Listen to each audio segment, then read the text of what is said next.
Well, Hello, hello, hello. hello. How are you with the nice new haircut? I love it. I know. I'd sent a picture to Shauna, and she sent it to Ken. She showed it to Kenny. He's like, "Oh, a young Don." I'm like, "All Exactly. right." Go ahead and dye it that nice reddish brown color, and we won't even know how old you are. There you go. There you go. And the beard too, right? Definitely the beard. The beard would be in shock. It's like, wait a minute, it's been gray before the hair turned gray. This turned gray. It's like, Lord have mercy. It's been so long. It'd be interesting to play with that one time, just to do it, to see, just to see. I washed my hair the other day, and the amount of gray was it was heartbreaking. I hear So you. I need to talk to my bestie, Miss Sherry Berry, Mm-hmm. and find out how to do this henna. Uh-huh. And then put some henna in my hair. So I either could do that reddish brown or I can do that black. But me and Sherry Berry need to have a hair coloring date. Yes, indeed. Yes, indeed. You know, she seems to be doing so much better these days. Her energy is great. She just seems to be on such an upswing, which I love, because it's been a while for her drawing it in. So it's kind of nice that it's finally arriving. Yeah, I think she really likes her job too, and there's no drama because she's mostly, I think, kind of working solo. And sometimes it's better to work like that. Someone asked me, did I enjoy working from home? I said, heck yeah. No coworker drama, nobody coughing and hacking on me, nobody coming to tell me every detail of their weekend. I have one coworker, we may get on a call and chit chat for a minute, but I was very unproductive. I was less productive at work because we would take three or four, two or three 15 or 20-minute walks, then a long lunch break, and then, oh, let's go and get tea, or, oh, let's go and get coffee. And out of 8 hours, you might have got a good five, you know? So you're more productive at home, and they don't. Definitely, because I don't have to get up and get dressed and battle through traffic and get you're all Right. frazzled when you get to work from traffic. So I get up, I make my coffee, and, I get myself ready. And some of my meetings are like at 6 or 6:30 in the morning. So if I Yeah. have to drive all the way 40, like out to where Mayo Clinic is, Uh-huh. that's where our new office is. That's a nice little drive for me. So if I Mayo have the to get to 101 or 6 a.m. Mayo over on Shea? Mayo, I guess off of The 101? our address is 56th Street in Scottsdale, so it's off of Mayo Drive somewhere, so maybe off of Shea. I don't know. Yeah. I'm trying to I remember. know I take the No, 101 to that's the something. one. Yeah, that's the 101. Yeah, that's where the big hospital is. Yeah, Yeah. Yeah. Yeah. Okay. because we used to be on Beardsley, Mm-hmm. I do and beer we moved to they built this new they facility. built this new facility over there, Mm-hmm. and Is they that the one built by when they Allstate? Is that the one by the Allstate building, the new Allstate building? honestly, I don't know. I've only been to it once. Yeah.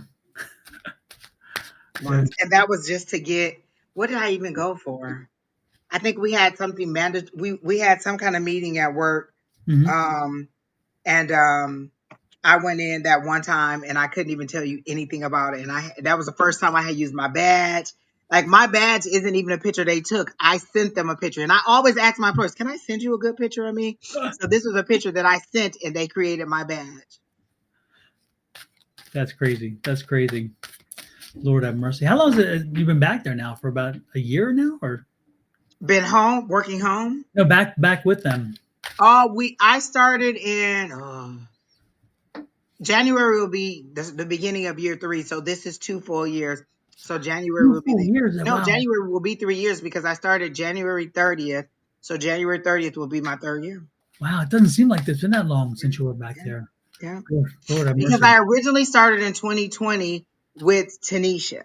Right. Mm-hmm. And we did about 8 or 10 months together then. Then I left and went somewhere else, and I came back, which had to be 22, January 2022. So January 2023 will be 3 years. Holy crap. Yeah. Or 20, what's next year? 2025. Yes. Jesus. Yeah. 2025 already. Oh, geez. Even hearing that scary. Geez, where has this year gone? It's like, man, you blink and you miss it. Hey, everybody. Welcome in. By the way, Angie and I are just chatting away. Hey, Brittany. Hey, Quinn. How are you? Hope you all are fine. I noticed my Facebook wasn't working properly, so I just got it connected, and hopefully we'll see some people pop in through that. But I hope you both are doing well. Brittany, welcome and congratulations, by the way, on the little one. She's coming soon, right? She should be Oh, here. wow. Yeah, she should be here in about what 2 months or something like that. I'm guessing. I don't know. I know it's going to be soon. So yeah, and everybody else, if you are in the Carolinas or anywhere in the South that you were hit by this hurricane, Lord have mercy. We're sending some love, light, and energy to you guys. You God guys has been really got great hit. to you. Oh my gosh, I've seen some of the pictures. It's unbelievable. Asheville just kind of wiped off the map. It floated off the map. I mean, it's crazy. And I've been to Asheville before. It was a beautiful, beautiful town. Actually, at one point we talked about moving in that area.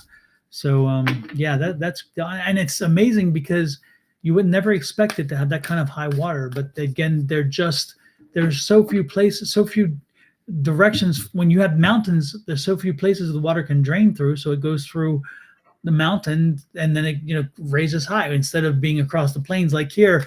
We if we flooded, we've really got a problem because it's so flat. The water can disperse so easily. So even when we flood, it's just little bits of nothing much. Yeah. So Brittany says about 2 months. Yes. Well, Yeah, congratulations someone again. showed a picture of Six Flags over Georgia. I think that's what Mhm. it was. And it was like just water. You could just see the really high roller coasters. You could see like Mhm. the tops of those. But So everything else, six waves over Georgia. pretty much. Yeah, scary, right? She Um, says, you guys told me I was pregnant before I knew and also told me she was a girl. Well, hey. Hey, that's Bonnie. hey, Bonnie sent Bonnie. all the love readings to us, and I was like, you can try it if you want to. Don't forget, folks. I do the weekly readings and post them based on your horoscope. So when you see tonight on this side of the screen, you'll see me pop up during our evening. You'll see me pop up the QR codes for those. They are for this week specifically. So if you want to find out what's happening with your horoscope, with you because of your horoscope sign, check them out. But with that said, Angie, let's get to it. Let's give some folks I'm some ready. readings. Who are we? Who's Exactly. calling on? Well, I don't even see a Oh, Andrea Nicole is the only person says she would love a reading. Everybody else just said hello. So Andrea Nicole. All right. And what is Andrea? Andrea, is it a general or specific? Let me look and She see. says would love a reading. That's it. That's good then. Let's give her what spirit has for Oh, her. Andrea, are you still here and are you ready? Are you ready? Yes, I'm ready.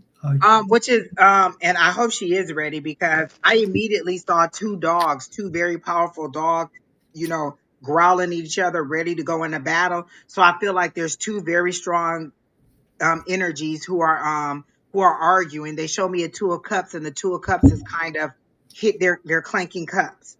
So this is a close relationship, an intimate relationship. It doesn't necessarily have to be a lover or a husband, but it's a very intimate relationship where you're bumping heads and you're ready to get into a battle. Both of you are holding your ground. Both of you are growling. Both of you are nobody's giving the other person any ground. So this could be in a work setting. This could be in a family setting. This could be in a relationship. But I definitely see two very strong energies ready to go into battle together. Um, one of them is a one of the people is a female, and behind all of the big bad attitude is a teary-eyed little girl wanting to be heard. So one of the dogs, or one of the energies that is raging at the other, if you look deep inside her, it's just a little girl wanting to be heard. So she is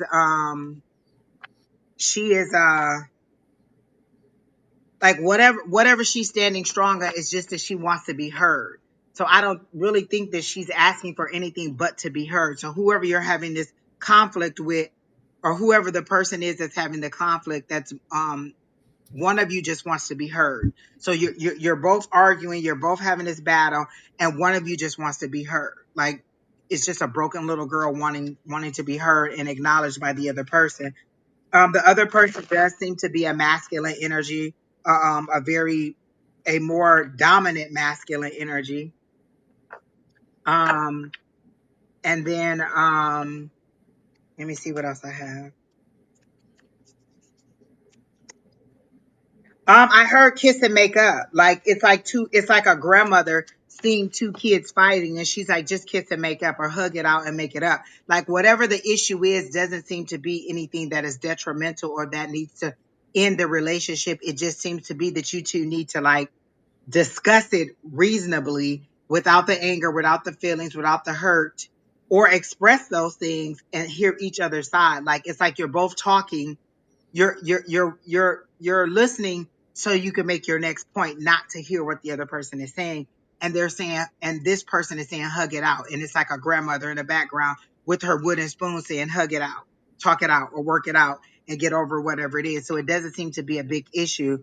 But you two are going head up. So whatever that issue is that I'm seeing for you. So that's what I got for Miss uh, Andrea Nicole. Super, super, super. Let's see what I get for Andrea. Andrea, you have what, 3 kids, 4 kids? Because I'm getting kids, plural, and I'm getting, again, kids. I'm being drawn to your daughter. Is your youngest the daughter? Because, again, that's what I'm being drawn to when I think of it. Are you having some problems with your daughter? Again, the youngest, which I'm getting, is a daughter. Oh, maybe that's the little girl that is wanting to be heard, because there's 2 people that are going up battling, and one is a crying little girl wanting to be heard. Exactly. Yeah, it could be because yeah, there's something the daughters, and it's interesting because the daughter doesn't want to initiate the conversation but daughter wants the conversation to happen. So you need to initiate a conversation with the daughter again, because, and that could be, I mean, can you confirm you do have the youngest is a daughter? Because again, that's what I'm picking up. It's the youngest and it's a girl. But you need to have a conversation, but do it in a way that you're opening the door and you bring but she needs you have one. Okay. Yeah. So the point is that she needs she needs you to initiate. She needs you to drive the conversation, but she wants to talk, but she doesn't want to be the one. It's for some reason, I don't know if it's like a cool thing or whether or she doesn't want to admit that there's a whatever, but then if you can pull it out of her, I don't know why, but she doesn't, there's something about her specifically in this situation that she doesn't want to be the one who makes it happen, but she wants it to happen. So hear what we're saying and make sure you, again, initiate a conversation, make sure that you give her freedom to talk and run with however she wants to go. Let her conversation run, because she's going to take it off in a direction you may not think or whatever. And then don't try to focus her. Don't try to, you don't have a daughter. Oh, you have one child, then is what you're saying. Okay. I'm getting a daughter. Okay. What's up with the daughter? I'm getting a girl too. There's 2 people that are having it. So can you confirm that you're having this dispute or that you're having this issue with another person? Because I get 2 people who are locked, or who are both standing their ground ready to battle, but one of them is a broken little girl. Are you maybe God, I don't think it's a sister energy. Do you have a niece then? Could it be a niece? Because again, I don't think it's a sister energy, because I'm not picking up sister energy. I'm picking up child, one step down. So it's like, do you have a niece that you're close to? And I got a grandmother saying, hey, kiss it out, hug it out, kiss and make up. Like, so it seems to be a familiar relationship, like a family member. Yeah. She says it makes sense, but I don't know who the argument is with. Okay. But it seems to be not trivial, but not like, oh, this person is, I guess, cheating on me or robbing me or something like that. It seems to be something that is where the other person just wants to be heard. But again, you have to initiate the conversation. It's not going to come the other way. So yeah, that's what I'm picking up for sure. Hopefully it helps you. Again, the most important thing is communication.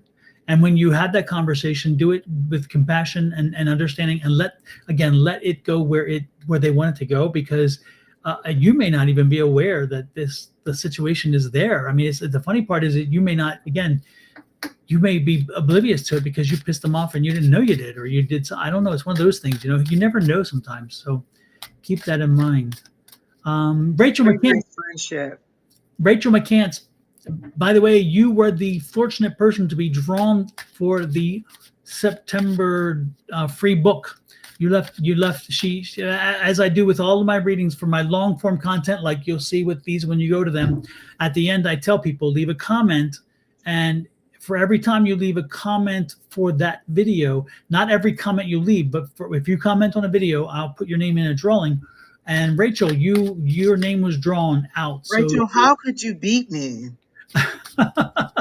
so Rachel, if you could send me down here as you look here to my email address, send me your address. I will mail you the copy of the book unless you want an e-copy. If you want an e-copy, I can send you that's an electronic copy. Therefore, you get an electronic. But if you get the e-copy, I can't sign it. There's no way of signing it.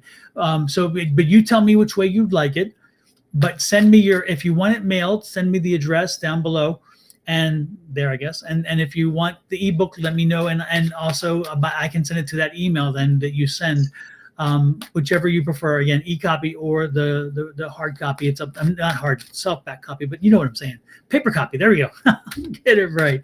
But you are the winner. You're the winner. Yay! Which is nice. So that's cool. And last month was the month before that was Almalyn William. Anyway, Oh wow. yeah. So and they have their book and they're happy too. And they chose hardcover because again they're like you have to sign it. I'm like, John, does Amanda Lean still come to class on Monday night? You said that name and it no, reminded me of Amanda Lean. I haven't seen her in so I haven't long. seen her in so long, and she's such a wonderful, She strong. is. And I love her spirit. I love her animal spirits because she has tons of animal spirits around her. The one with that wolf was always there with her. And that every time I saw the wolf, every time I think of my ghost now, Ghost, which is my dog for folks who don't know, my Ghost is my white wolf because she looks like a white wolf. And every time I see her, there are times where I get my mandolin's, face. I'm like, oh, that's a mandolin there. So, it's interesting. Yeah, no, I haven't seen her in a while. Oh, wow. A lot of you said you're eating dinner. What are you guys having for dinner? I had Chipotle. I don't know. I just craved it and I wanted it. We used to have it so much when Brandon was here because they were either doing some kind of drive for school or that's just one of the things that Brandon likes. So we would probably have it, once or twice a week. And I hadn't had it for a long time. And so I had it today. Oops. Card went flying. Christina Maldonado said, Rachel McCantis, let your auntie borrow the book after you're done reading it. I'll give it back. And congratulations. She says, yeah, you'll get it back. All right. You'll get it back. Believe me, it's a signed copy. You may never see that book again. The cool part is it's not a difficult read. So keep that in mind. It is not, believe me. And you don't have to go in order. You can go through, like going through order is great. But if you go in there, one chapter seems to pique your interest more than the other, they stand alone too. Yeah. So you can read them in any order you like. Yeah, and read chapters over and over. Yeah, when I first wrote the book, I did not anticipate that. And yet it's so funny how so many people have come back and said, I started reading your book and I read chapter 1 and then I read chapter 2 and then jumped to chapter 14 because a number of people wanted the health information and chapter 14 is health specifically. And so it's interesting how a lot of folks jumped to chapter 14 and then they jumped over to chapter 19, 20, 18, 19, 20, somewhere there, because that's where I start teaching how to do them, Oh, and, okay, yeah. And then they come back and they fill in. Rachel McCantis says, sorry, my phone passed off from shock. I had to plug it in. Lord have mercy. That is good. I love it. Congratulations, Rachel. And you've been around a long time, Rachel. Yes, a long time. I haven't seen Miss Linda. Miss Linda, where are you? I haven't seen her in any of the chats. Like, is she like off jet setting, exploring the world somewhere? Well, I know recently she was doing the East Coast, North and South. That must be a great thing to do, just travel. Yeah. But I think she's back now. And I know that also JoJo's getting ready to open up her new business with her product. Yeah, so that's kind of nice. Let's see who is next, Miss Angie. There was one person I saw in there. Who said Rebecca Tanner said she wanted a general, or Rebecca Tasker said she wanted a general. Sounds good. Rebecca Tasker, you are next. Rebecca, are you still here? Nicole, the person who asks why somebody entered their life. Is that a love reading you're asking me about? Because Bonnie does love readings on Wednesday morning, and you missed out on the love. Yeah, I saw that and I kind of ignored it because I'm like, oh Lord, no. So yes. Oh, and for the by the way, so you will have this if you're looking for a love reading, then you need to go to the love goddess, Miss Bonnie, and Miss Bonnie's. She This is even her does YouTube channel. private readings if you can't wait until till she comes back on Exactly. Sunday. Yep. So you can go to her YouTube channel and you can message her through YouTube if you want a private reading or wait for her and she will be back on. She's on 2 days a week and she's trying to go on a third day a week. It looks like she may be going on a third day in the week. So keep that in mind. And while you're at it, don't forget to show Miss Angie some love. So if you're not on Miss Angie's side of the ledger, make sure you get over there and give her some love by subscribing to her YouTube channel. And then if you're on Miss Angie's side, I invite you to come on over and join the family on this side too. So we got you on both sides. So what you got for Miss Tasker? Let me see. She said general. She didn't ask for anything specific. The card that turned over was a lover's card, and I put it back. So let me see what else we got for her because I just don't feel the love. So let me see what I got for her. Something's happening in June. Because I heard June is the due date. So are you pregnant and there's a baby coming in June? Is somebody graduating in June? Because they're showing me June as a due date. Everything is lush and green. You're getting in a car and the car is loaded to go somewhere. So are you taking a trip? But something's happening in June. I heard June is the due date for you, Miss Rebecca.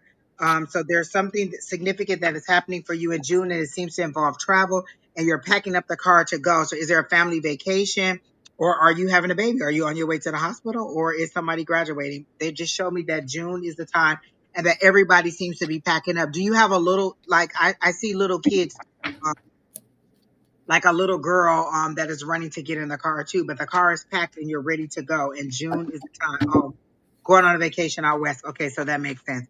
So that I see that happening, and there's a little girl who's really excited and ready to go. Are you going to like a beach or a water park? Because I see waves, I see water, I see fun, I see excitement.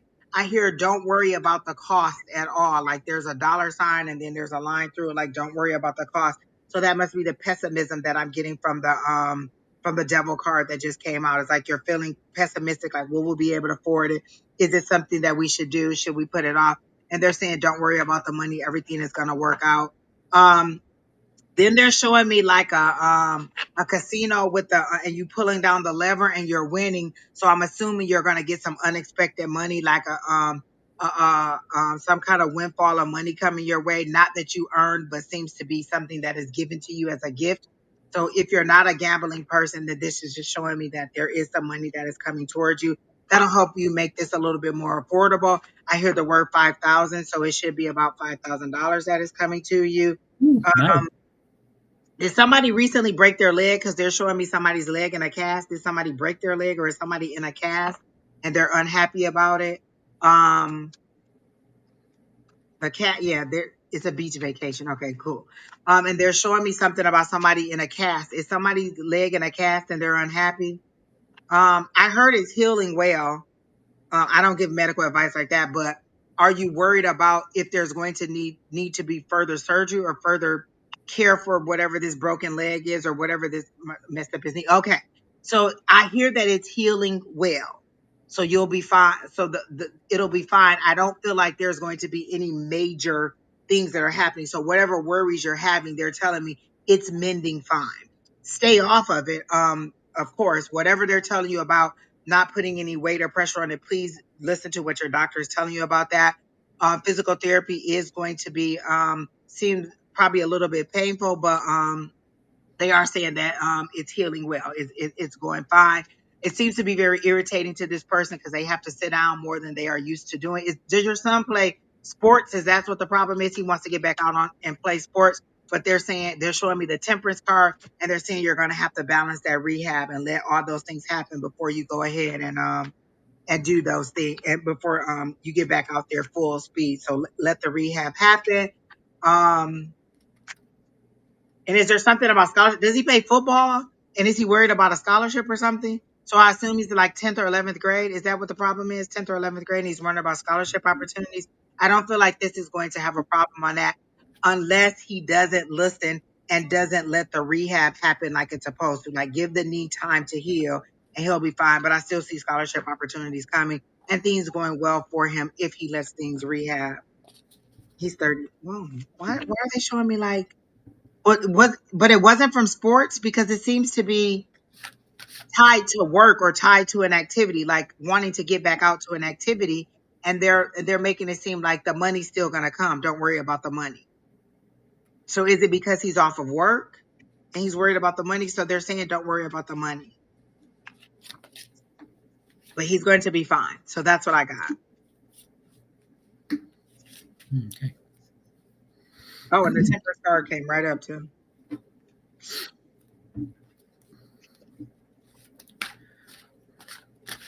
He works on a concrete floor. So is that what the worry is, that he needs to get back to work? Is that what the worry is? Because it's the worry is tied to money, or the rehab, or wanting to rush the healing is to get is tied to money. That's all I got done. We talking about her son Her or what? son. She said her son is 32 and he's the one who had the. I saw a cast on a leg, and she Uh-huh. said his knee is messed up. Okay. And he has the daughter. Is there a daughter? Well, it's interesting. I'm getting some mixed signals. I'm getting some really crazy stuff, Rebecca, because I don't know what you're doing over there. Wherever you, I'm just getting lots of crazy energy. But right now, the strongest thing comes because I'm seeing this little girl and she's laughing and she's so cute. Her blonde hair and she's so funny, and she's very precocious. She's very precocious and she loves attention. So I'm guessing that's his daughter. But I'm picking up the energy. But I'm picking up a stronger energy. So Rebecca, your father has passed over. He's been over for a while. This is not new, I'm guessing, because I'm getting the energy that he's been on the other side, and he's kind of he's here. He's here. And it's interesting. I don't think it's a birthday. I don't think it's any. I don't know why relevance. Why in essence initially because I don't. I'm waiting for him to give me some guidance on why he is here. What the energy he's talking about. You know what it is he why because usually when they come in they want to give you a message or they want to do something, and I'm not getting clearly yet what that is. He's showing me like he has a kind of like a square jaw. He has a receding hairline, that kind of stuff.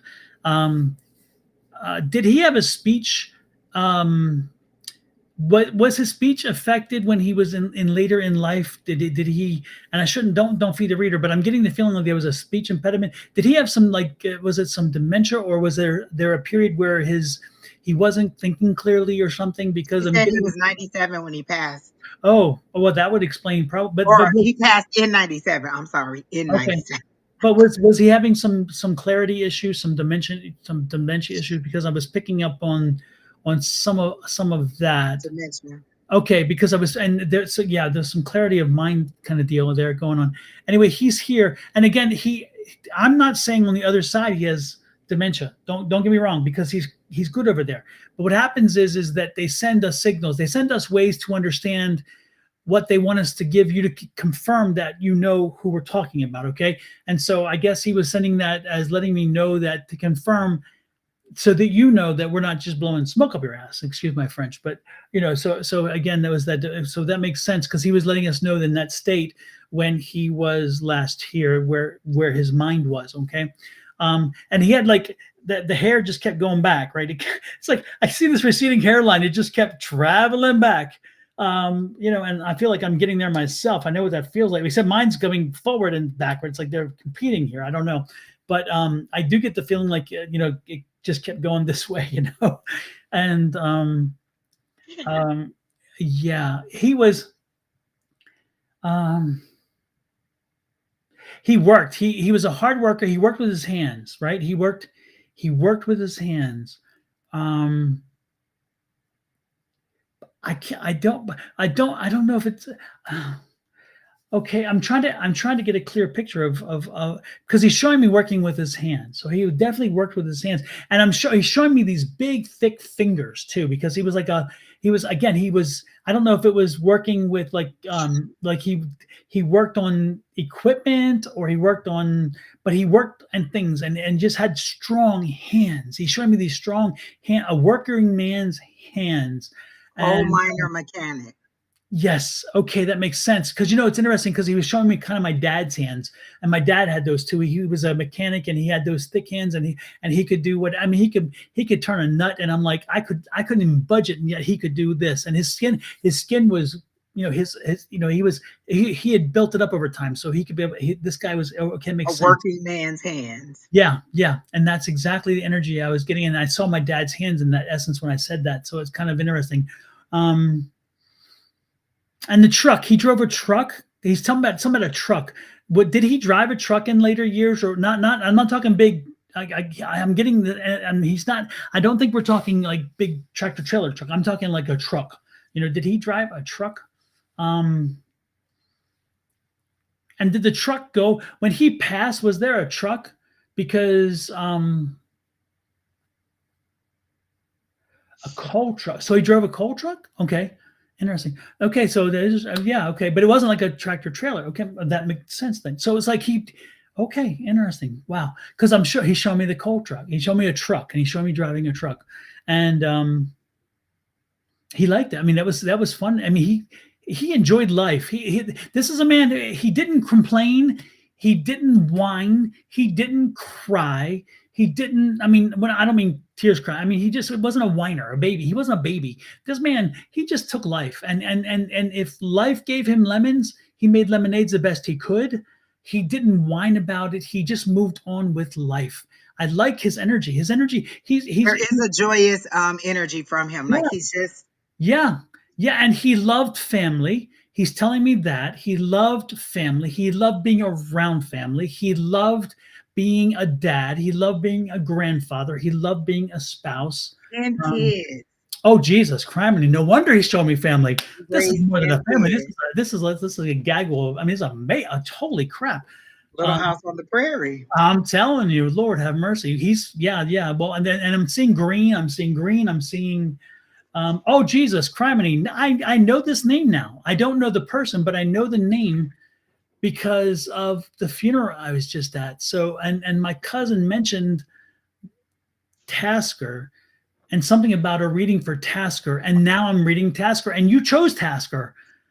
Yes, because my cousin Debbie mentioned about a reading for Tasker. I'm almost certain she said something, and she's like, she's been wanting to, and then you chose her. Do do do do We do. are here all the time. Yes, Right yes, on the money. yes. So you're from West Virginia or West Virginia, Pennsylvania, that little area there where it all kind of crosses. West Virginia, though, that area. Oh my gosh. Well, that makes sense. A lot of this now makes even more sense, which is crazy. Yeah, but I think he's just coming here. I don't know if you're going through something or if you're going through questions or you're going through a period where you just need to you need to feel something or whatever. He's there to let you know that you're not alone. He's there to let you know that, and he's here. I mean, when I say there, he's here or there, he's both, right? But he is here to let you know that he's always with you. And anytime you need him, call on him. And when I say call on him, I'm talking like we're talking right now. When I'm talking to you, this is the conversation. This is the way in which you speak to him. Speak for him, call him in, and then talk to him and make sure that he is talk to him like you would talk to him any other time. Don't talk to him like a baby, like when he was dementia you tried to whatever. No, talk to him like an adult, like you would otherwise. Have the comfortable conversation. Know that there will be no judgment, because on the other side there is no judgment. He never really shared a lot of judgment anyway. He wasn't like a judgy type guy, but he did have his judgments, don't get me wrong. Common sense. Exactly. Yeah.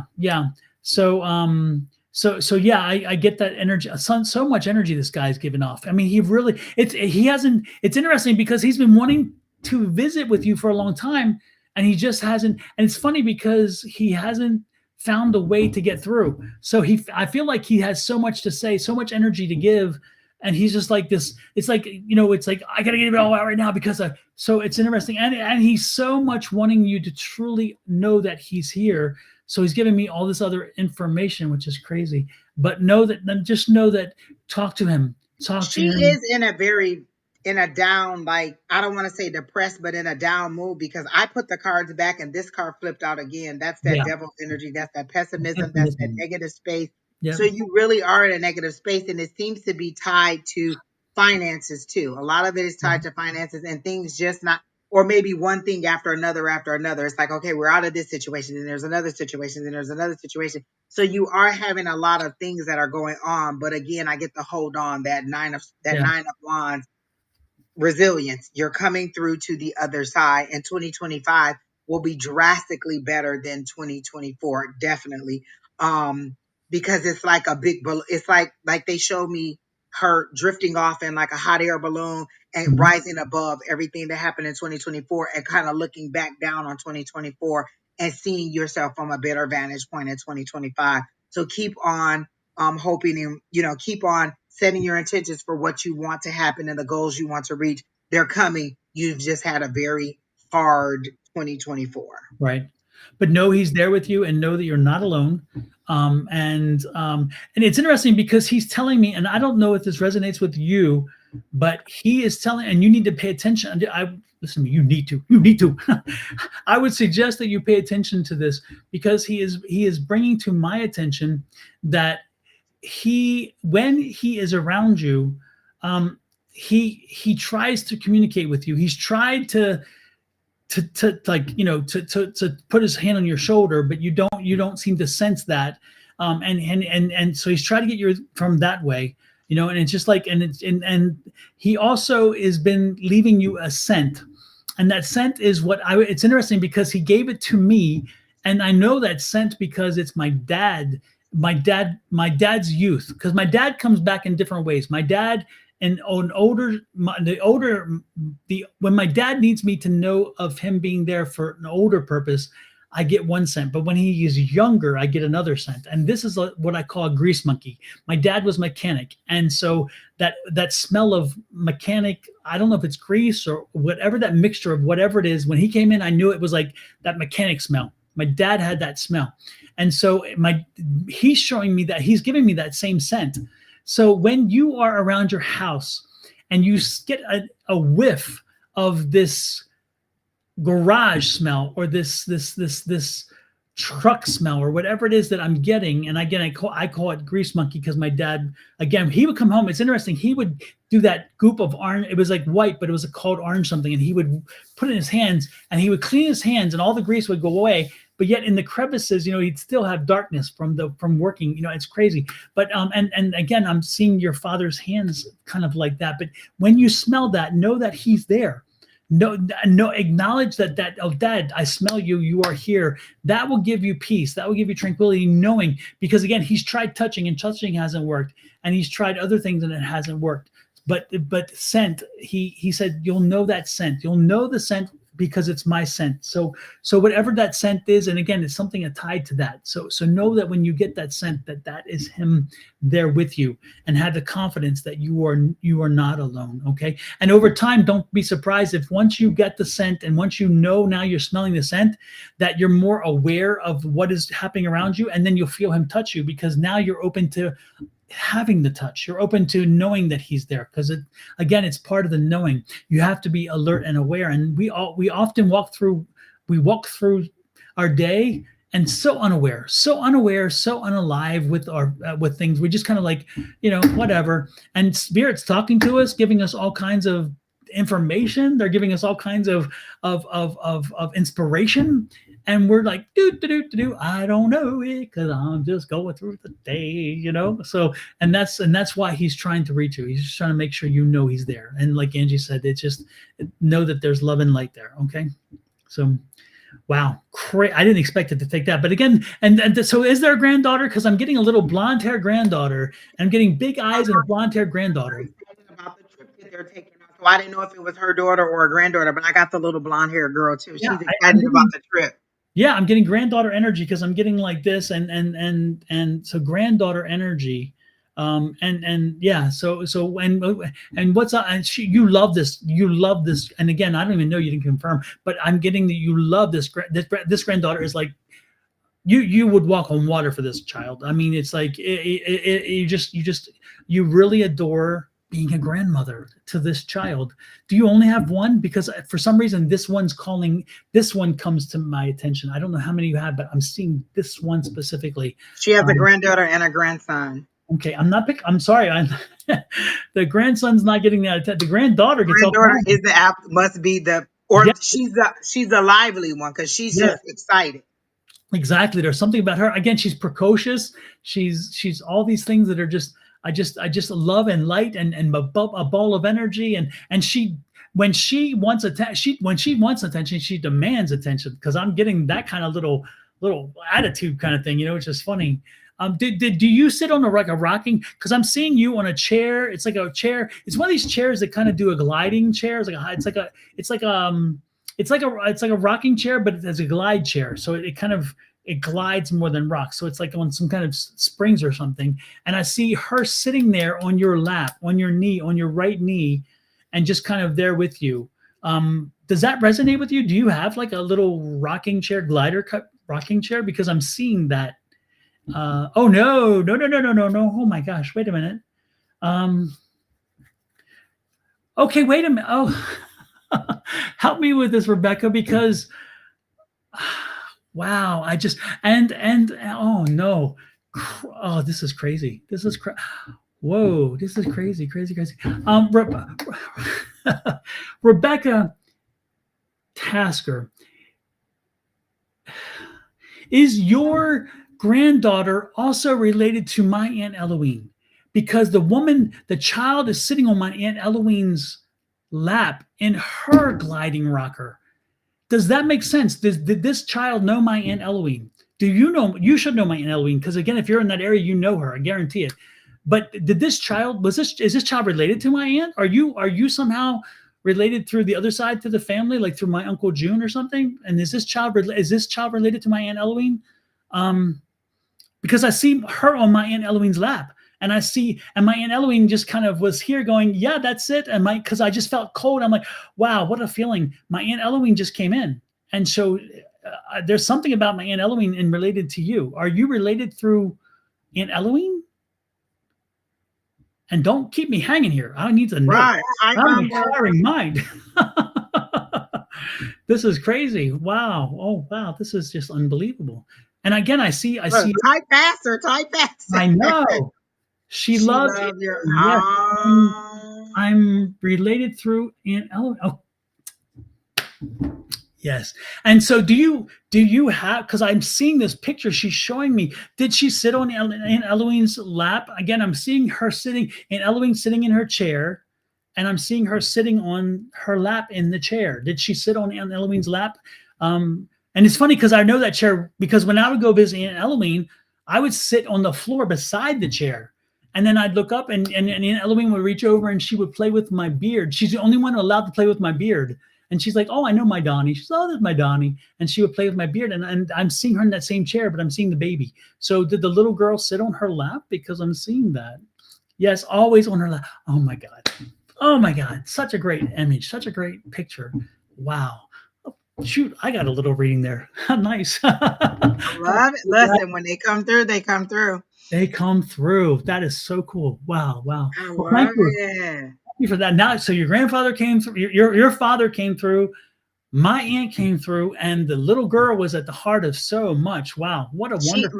She was the first thing that I saw when I was like, oh, you guys are Yeah. packing up, and she was running to come get in the truck. So she Yeah. is the heart of of everybody's joy. Like Yeah. everybody just must be drawn to her. Yeah. I think that she bonds people together. I think there's something about her. She's like a glue. She was like a glue that bonded people to make people come together. And so it's like, She let's go seems to be visit. talkative too and ask a lot of questions. Like her energy is just so vibrant. Like you can't be sad around her because her questions are kind of like, well, they're like common sense questions that you would be like, well, I Yeah. never thought of that. Like she's she's well above her age in knowledge. She seems to be very Yep. much above her age in knowledge. Oh yes, yes, yes, yes. And again, when she's in a room, she likes attention. So She's that. I'm the star. she is Am indeed. I the drama? Could it be me? Yeah. Well, thank you, Rebecca. What a wonderful read. Thank you for I thank love you for bringing that it. energy. I'm so wow. Such a great way to kick off an evening. Exactly. Oh my goodness. Wow. Wonderful. She loves to help Norma in the bakery. Very nice. Very nice. Okay. Wow. Thank you again, Rebecca. Appreciate that. With love and light, I'm Well, gonna it was have nice to meet you, Miss Rebecca, and I'm glad I saw your name, and I just was like, oh, I like that name, and I picked it. yep. I And love I didn't say anything until and it clicked finally. It was like it didn't even until later. And like, what the ding ding ding ding. I'm telling you, my lights the bulbs sometimes are dim, but when they Look, come one of y'all go get her on this chat. So get her in the chat. on, oh my goodness. Yeah. So thank you again, Rebecca. There's a Renee in here.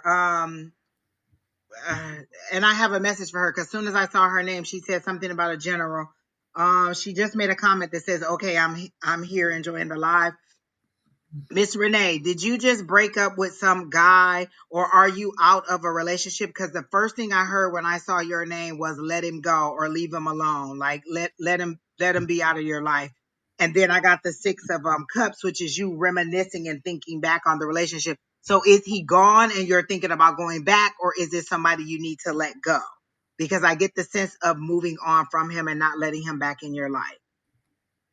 And you know, I don't love a love reading, but this is the Grim Reaper of Love, and that's how they showed it to me. They immediately told I immediately heard let him go or let him move on. When I asked what is it that you need to know? So is there a guy that that you broke up with and you're reminiscing on getting back, or are you needing to let somebody go and this is their warning for you to let them go?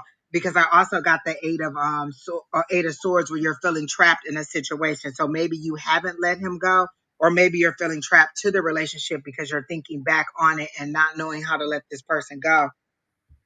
I got the Queen of Swords, or maybe you spoke like this is a person who kind of speaks her mind. She's a bitchy queen. She gets her message out. She says what she has to say, and then she's logical. She's head over heart. So I feel like if the breakup has already happened, you spoke your mind.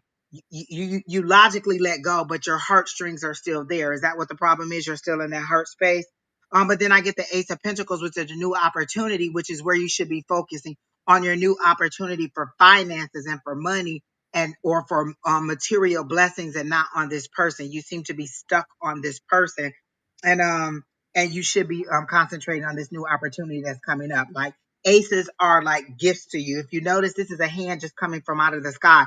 There is no it's not connected to a person, so this is like a new opportunity that's being presented to you. So I'm getting that you need to let this person go, move on from this person, and concentrate on I'm in a I'm in a relationship. Okay. So is there some kind of friction in there? Because I heard let him go clearly. That was the first thing I heard when I read your name and your comment.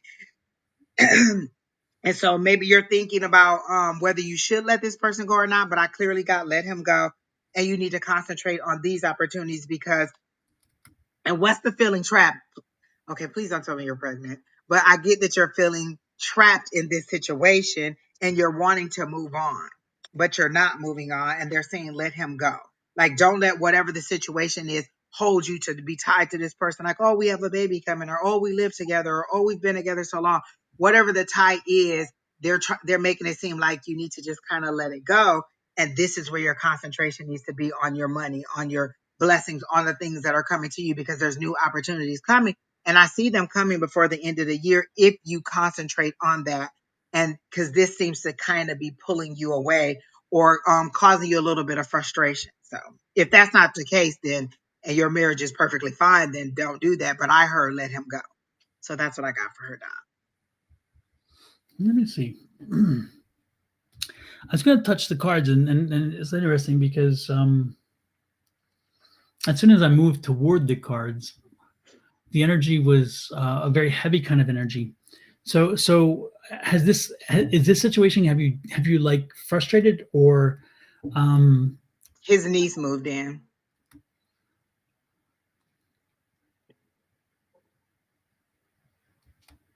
and but it's like, yeah, there's something there. There is a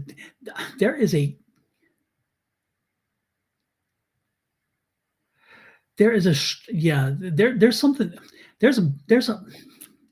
There's just a really unhealthy energy around the whole situation, and I don't know what it is. I can't kind of get my head around it. Um, And that's why her let him go. Like whatever's making you feel trapped. So it must be that situation because she says she's unable to work. Are you unable to work because this person is there, she's in your space? And this is what they're saying. Your new opportunities are coming up. And that's why, you know, this is where your concentration needs to be on your money and not on this situation, which is having you feel like you have no way out. yeah, yeah. This is not a healthy, definitely not a healthy situation. It's something's got to give. Something's got to be worked through because this can't persist. This you're not gonna this will not end well. And it needs to it needs resolution on your part. You know, I guess is about the way I see it. I don't know. Yeah. Yes, she needs her space. And that's why her immediately, as soon as I read her name, she didn't ask any questions. I just read, I think she said hi, and I immediately heard let him go. Mm-hmm. And then all these cards came up like you need to speak your mind. You need to just speak up and say this isn't working. That's where that Queen of Swords came out. That's a bitchy sword. That's the bitchy queen who comes out, says what she has to say. She used logic. You know, she cuts through the BS. That two-edged sword. She's two-sided. She's cutting through the BS. She doesn't mince her words. She says what she has to say and let the chips fall where they may. And I'm even getting goosebumps on that. You need to speak up. Like they're giving me that tingle in my throat. You need to speak up. You need to speak your mind and say, hey, this just isn't working. Like I understand we let her move in for blah, blah, blah, or whatever, but it's unsettling you and your money is being affected. Mm-hmm. Yep. No, I totally. Yeah. Yeah. There's. Oh, there it is. I just feel like there's. Yeah. Something's got to give. You know. And so yeah. That's all. That's about it for me. And that came up clearly, like immediately as soon as I read her name. Like, so that's going to tie up your money. The opportunities are coming because that's a new opportunity that they're showing me that could be coming for you. And this situation, this relationship is tying up your money, holding your money back. So you decide how you want to move forward with that. Exactly. Hmm. Oh, she just told him he has to go because she's exactly. I see it. I see it. And does he feel like he has to choose between his niece and where's her mom? It's his niece. Where's her mom? Which means that's probably his sister or brother's daughter. Mm-hmm. Okay. Well, I mean, I hate to say you need to choose between this money and his relationship, but that's where you are with it. They're telling me that this is affecting that. Like this situation, this frustration, you feeling trapped is affecting your money. So if you want to expand your business, make more money, you're going to have to make some tough choices. That's all I got, Donna. Yeah, I don't have much else either. Hmm.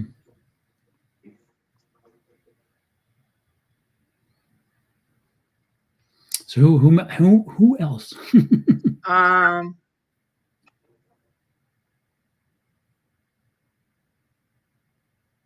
oh, the mom passed from cancer in 2020. Okay. No, he's ready. She passed from cancer. I don't know what that means.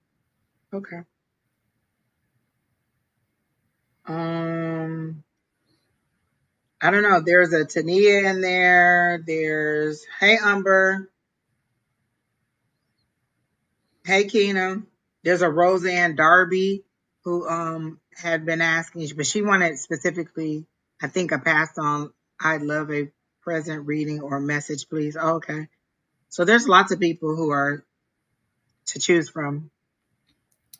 I'll let you choose. You're on a roll so far. You've been choosing well so far. Oh, then I liked gosh, what was her name? Tania.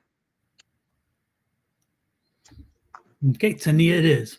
Oh, she's trying to write a book. That's right up your alley, Don. She what? She's trying to write a book. Okay. So let's see what we got for Miss Tania. Immediately I heard just write the book.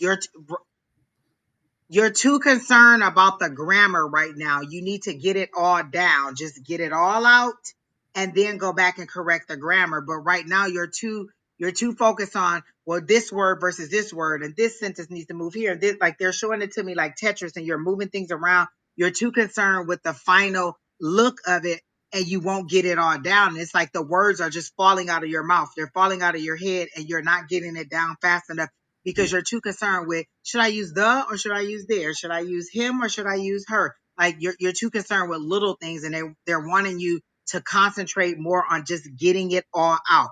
Either typing it all out, getting it all out on paper, just getting the story out, and then going back and making the edits or making the refresh of, how you want to organize it, but at least get it all out. That's your problem. And the words are just kind of like, it's like they're coming from the back of my heads, and I don't know what the book is about. It's like memories. They're falling forward to the front of my head, and all of it's just trying to get out at the same time. But because you are um because you're so heavily um critical about the wording and the way the sentence structure is, you're not getting it all out. So they want you to get it all out first. Hey, seashells. I haven't seen seashells in for years.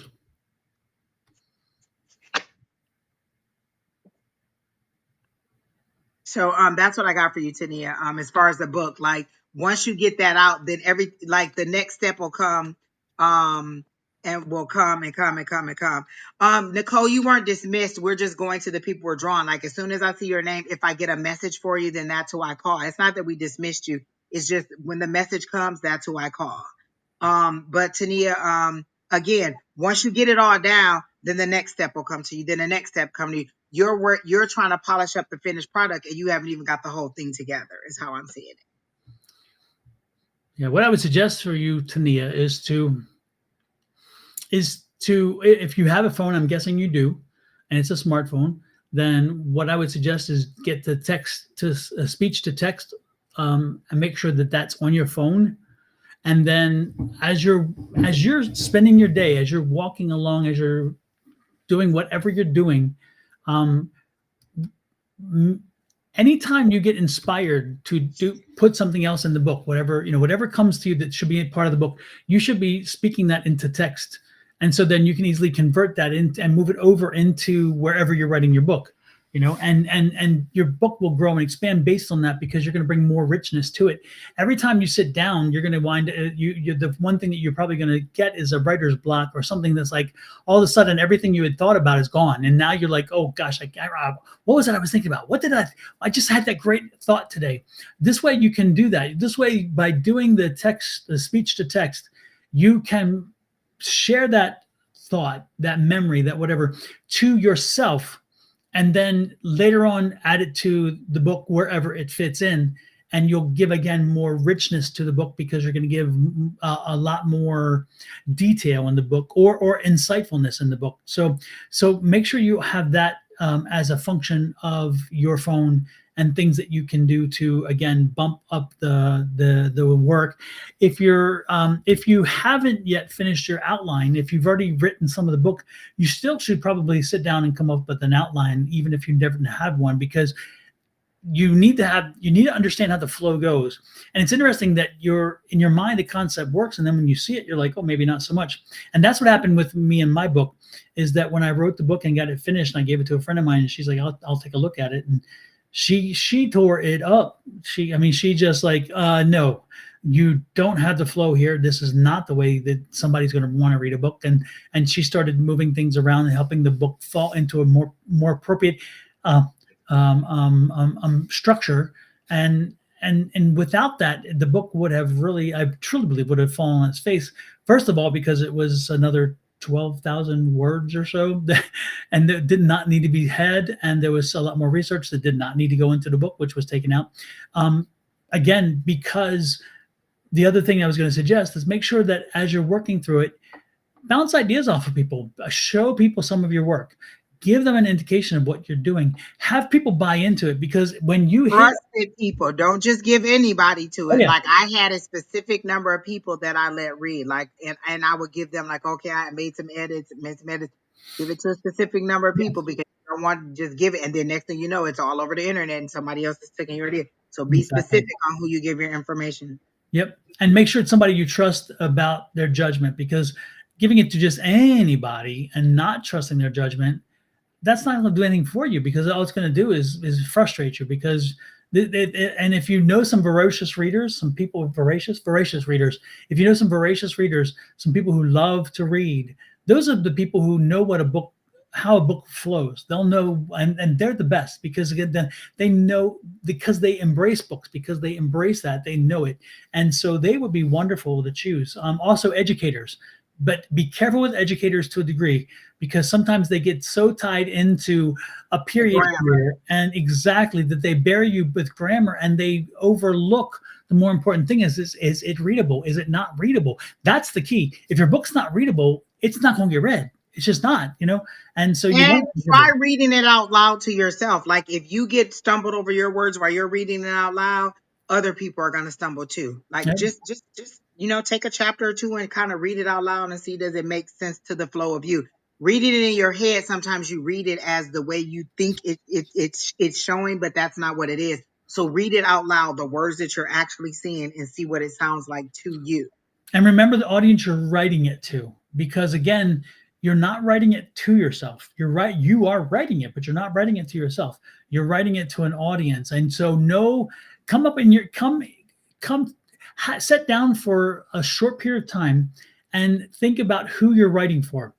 Is it a male? Is it female? Is it She both? said it was something about ascending to the 5D. Is that what you said, Tania? Something about moving to the 5D? It's metaphysical for sure. No, I understand, but know who you're reading or writing for. And so, if you're writing for a certain community, if you're writing for a certain age group, if you're writing for a certain demographic, if you're writing for a certain whatever it is, make sure you sit down and kind of pencil out who is your quote unquote reader, and understand who your quote unquote reader is. And then as you write, go back and say, does this fit that demographic? If when, like for me, when I wrote, unfortunately, the one thing that I did is I prosecuted a case. And that was why my book sucked at first, because I prosecuted a case on affirmations. And I'm like, what? And my friend, when she read it, she's like, I didn't ask. You don't have to try a case. You didn't have to write a legal brief. You had to write a book. And I'm like, I didn't write a legal brief. And she says, no, but when I read this, you made a thesis. You put a hypothesis out there. Then you put a thesis statement, and then you supported that thesis statement. So it was very, very scientific in that way. And then you built a case to prove it. So and then at the end you said, hey, look, I proved it. And by the way, this is why I'm reading it. And she's like, first of all, you need to be in front of the book instead of behind. Not the last thing read, but the first thing read. So why did you write the book? And I mean, she really helped to change things, and she's like, you're not writing for the person who's just going to buy the book, who you think is going to buy the book, because you didn't think about that. And I'm like, you're right, I didn't. I wrote to have my voice out there. I wrote to get the information out there. And once she did that to me, I'm like, shoot, now I've got to sit down. You're right. I got to come up. I've got to think about who I'm writing for. Wow. I don't know who I'm writing for, because I never really thought about that so much. And then I come up with somebody whom, again, this idea of who the metaphysical practitioner would be, who are the people who would use affirmations, who are the people who are frustrated, who are the people who are not moving forward. And I went back and had to get rid of some terms, because she told me, she's like, who says that? I said, I say that. And she says, but people don't say that. Attorneys may say that, but people don't say that. And I'm like, no, okay.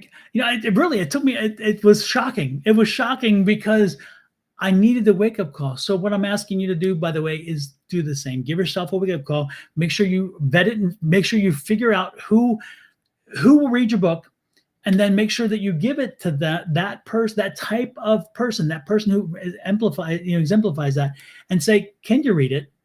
And what do you think? And then and listen closely. But again, be careful who you give it to. Like Angie said, make sure they're going to keep it close-lipped and zipped.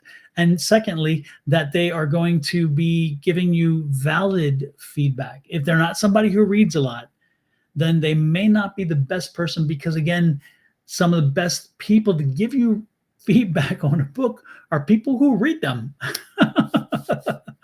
I know it seems counterintuitive, but it's sometimes the most intuitive thing we miss because we're in the moment, you know. So there you go. I'll And somebody who's not going to be afraid to give you feedback. Like yeah. I gave mine to friends who I had known for years, and they weren't, well, one of them wasn't afraid to give me feedback and be like, well, what? This doesn't make sense, or this doesn't. So make sure you give it to people who aren't afraid to give you feedback. But when you do that, be a friend. And what I mean by that is, if you deem worthy the individual to give you feedback, be prepared that the feedback may not be what you're looking for. Listen to what Don got it. He's like, wait, what? This Yep. isn't the best book ever written. You want me to do it over? Yep. And believe me, it tested my friendship in that sense, because I'm like, no, I asked her, so I got to suck it up, Buttercup. I was pissed. I was butthurt because she just kicked my ass, and I was like, what the hell? And then, but I said, you know what? I asked her, and so if I didn't want the information, I should not have asked her. And secondly, I needed to hear it, because I'm like, you know what? This is what she knew I needed, and she is good enough. She believed in our friendship enough to do that for me, to be honest with me, and I Listen, appreciate your that. friend sounds like my 10th grade English teacher, and I cannot remember her name, but listen, she would bleed all over your paper. She get that red pen out. Zzz, your paper looked like it got sliced to hell and back. She Yeah. was not. Oh my gosh.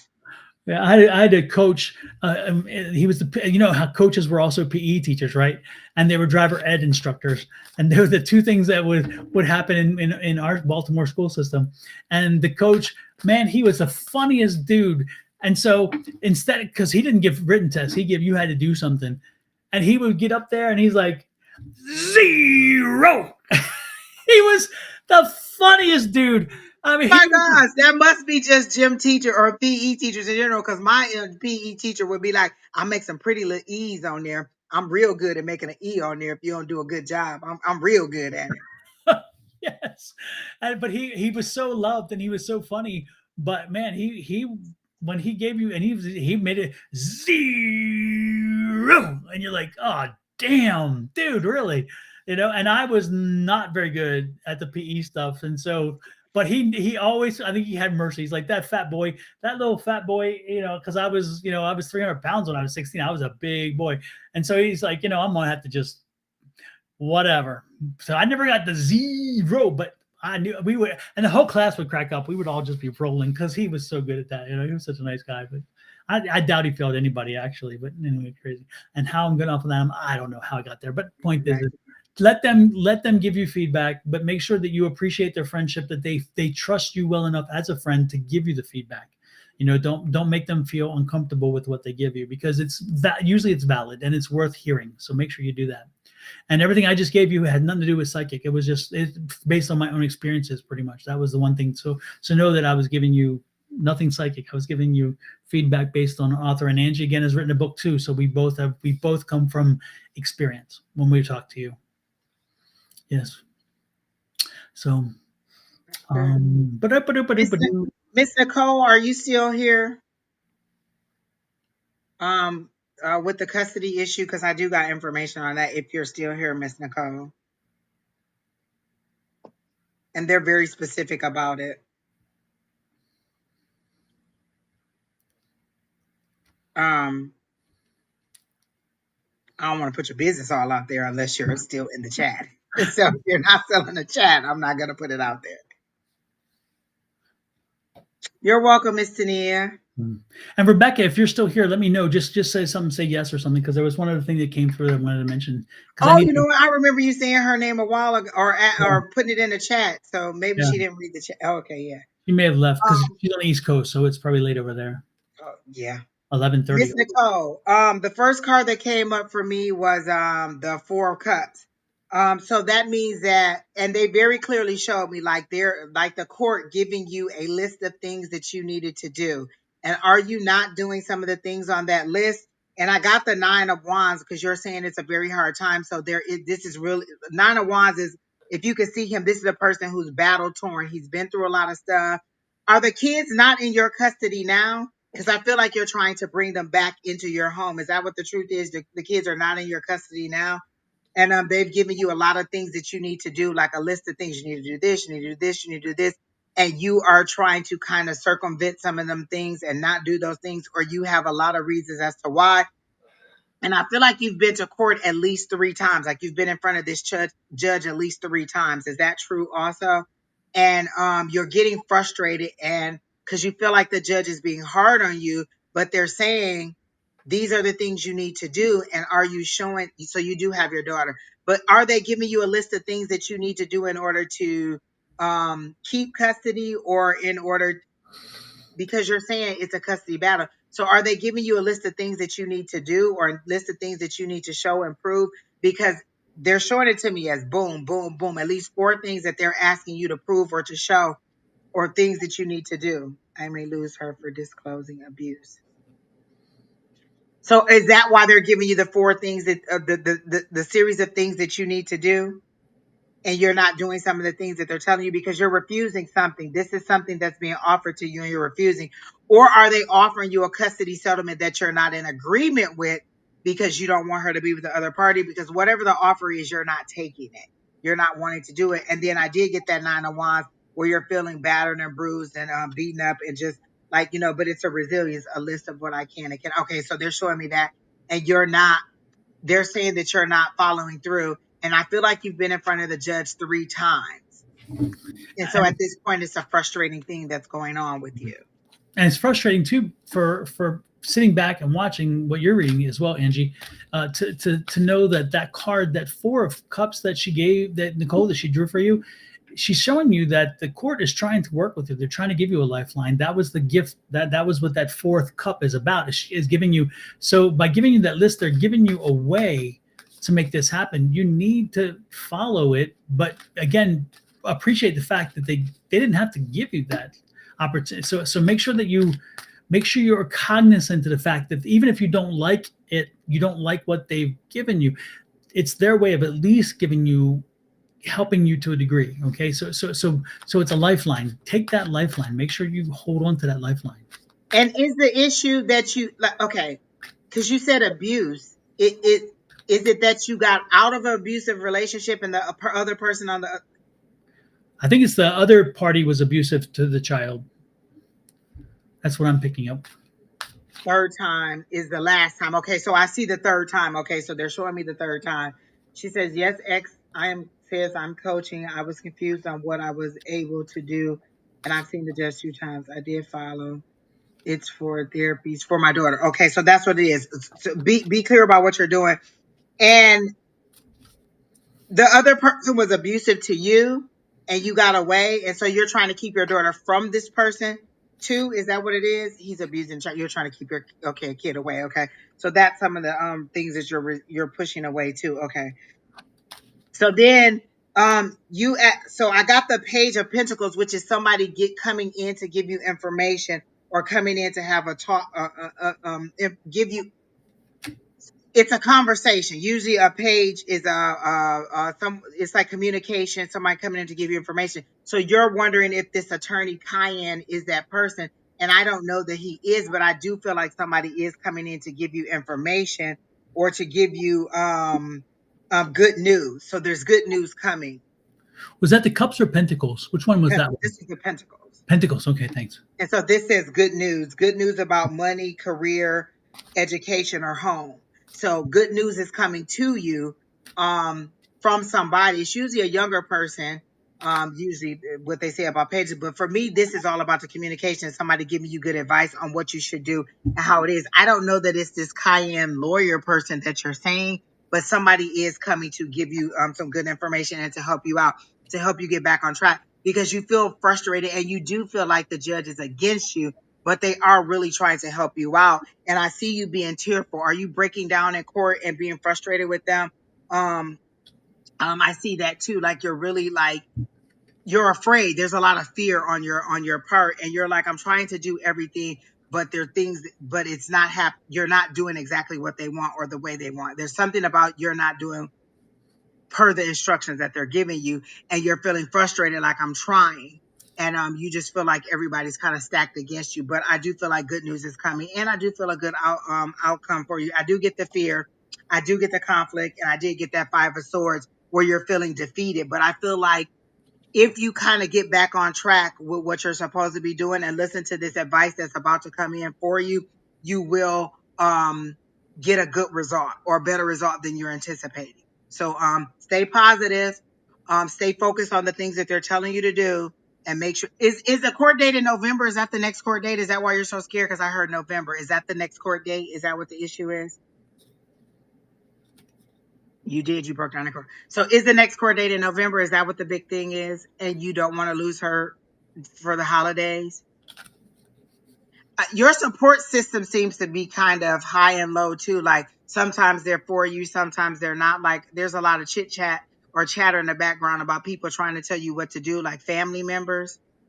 Your family support seems to be highs and lows. Like it doesn't seem to be a consistent flow. It's January. So what's in November? Because there's something very specific about November. I felt that too, like a motion for an emergency order, emergency protection order, or something like that. Yeah, there's something in November that's going to happen that's coming up. I see that clearly. So that's why I thought the court date was in November. So be mindful. But again, try to stay on track with what they're asking you to do and to document. Make sure you document everything, times, dates, whatever. Like, oh, I called the doctor on this date and tried to make an appointment and they didn't have a date till this, or I couldn't get into this. Make sure you're documenting everything. You're keeping a list and it's accurate, and that you're coming there prepared. Okay, well, you're not sure about November, but I get something for November. And yeah, just be honest. Again, I'm getting be honest too. You keep thinking your daughter will be taken to the therapist, taken into a therapist, taken to a therapist.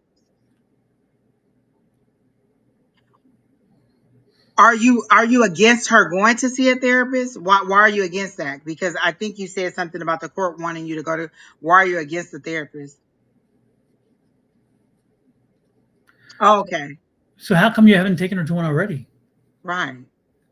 I mean, you said you have custody of her. How come you haven't taken her to one? And is that one of the things they're telling you to do that you didn't do? And usually, if the court is ordering it, I don't know what your income is or whatever. In some situations, if it's abuse, then talk to the therapist about abuse. Exactly. So go ahead. Why aren't you taking her? That's what you're refusing to do. These things are being detrimental to you. And more importantly, if Angie, the energy I picked up on that one card, Angie, and that's why I asked you about Pentacles, is that page of Pentacles. When I saw it, what I saw was a youth, and so what I was picking up is that they're listening to her. They will listen to her, the youthful energy and information. So the youth is delivering the information, and that's what I was getting. Oh, she said she wanted her to go to a therapist, but the dad blocked her from getting one. Yeah, okay, come on now. You and I need to talk because Nicole, that one doesn't seem to hold much water because I don't see a court not allowing that. That doesn't. He refused to choose your therapist, and you gave him 3.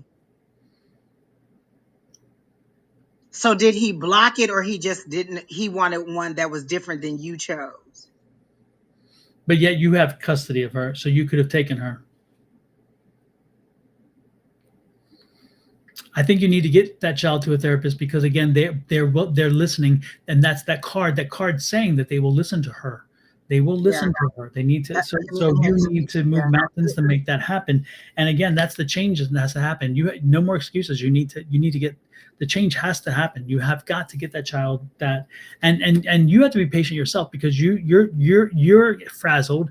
You're impatient because you're frazzled and you're frustrated. And this card is saying, no, if you want happiness, if you want a very, and this is Pentacles, if you want that, then you have to be patient and work the system.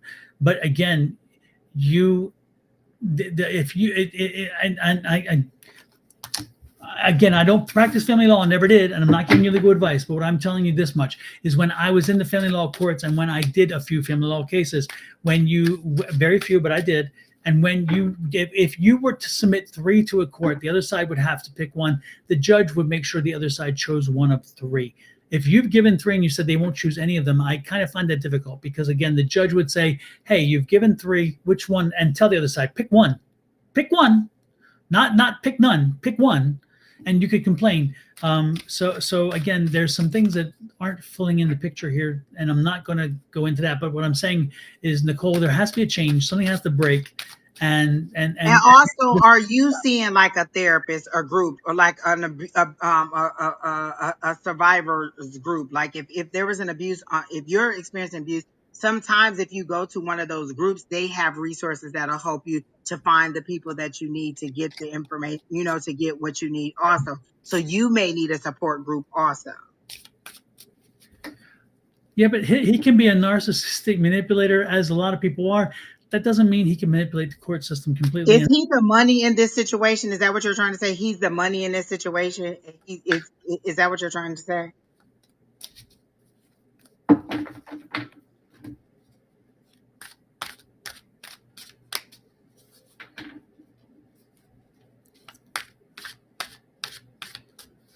You're on a list for help. But are you in a group there? Like, because there's groups you can go to, like domestic violence groups and things like that, and get other resources too. Are you talking to them and they also giving you advice on how to get help too? Because usually in those situations they have a trail of people that you can or advocates that'll help you out in that situation. Yes, especially if there's an abuse situation, there are organizations that will make it possible and enable the resources to be funneled to the child who needs the help. I mean, I don't know if you're not in this country or whether, again, because, and again, it's state by state, but again, generally speaking, there are resources available. Right, and she and I worked for an attorney who did family law. We did divorce all the time, and sometimes they would be intense, but the court usually was like, it wasn't like whether this person had more money or this person didn't have more money. The court usually was in the best interest of the kid, and they would try to work it out. Like if you two are bumping heads, they would be that person in the middle, and say, hey, outside of all of this, this is what needs to happen. Mhm. You give me these three therapists, or you give me these three, and you decide together which one to choose. Or sometimes I even thought like maybe there would be an advocate that would choose, Court or the court would appointed. choose Yeah, if you didn't choose somebody, they would appoint somebody and just court choose that appointed one. person. Absolutely. The court appointed one. The court would say, you know what? Definitely with abuse, they usually order some kind of therapist for the child if there's abuse, because they want to know if this is true. Like, what is the child going to say?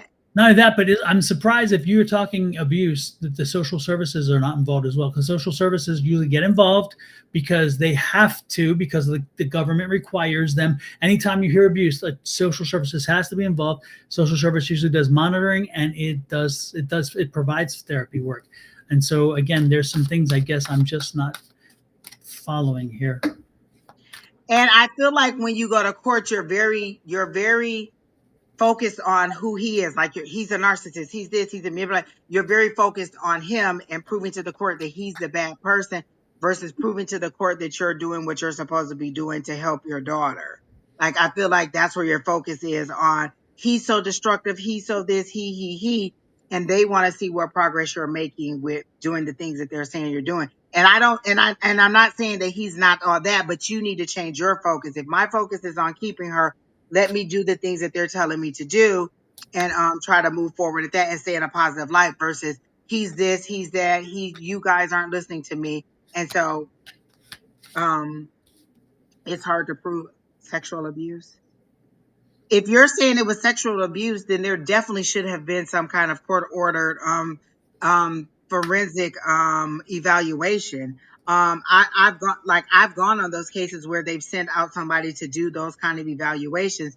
So if you're saying that that's what the case is, you should have had that kind of evaluation, and it should have been reported to the court to say yes or no.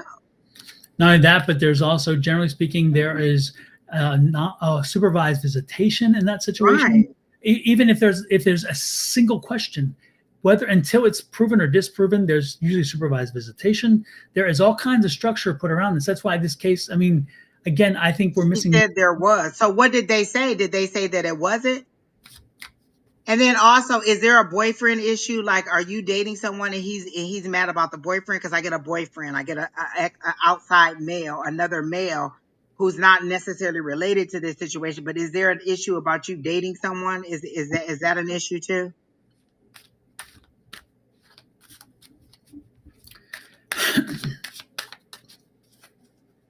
Is this a small town? Like, are you like? Because she's saying she's upset over all these things, and it should have been all those things, and they're not happening.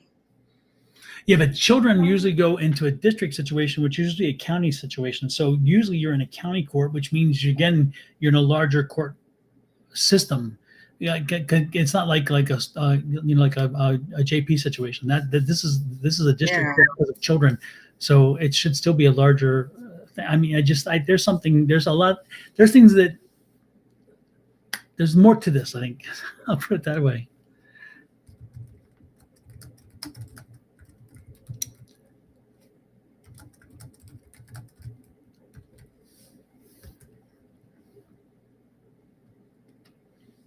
Okay, well, Miss Renee, I'm sorry, Miss Nicole, that's what I got for you. And I hope that you know, that was. Can you put Roseanne Darby up? I was drawn to her. So while you're doing that, I'll start with Miss Roseanne. Yeah, let me get back to her.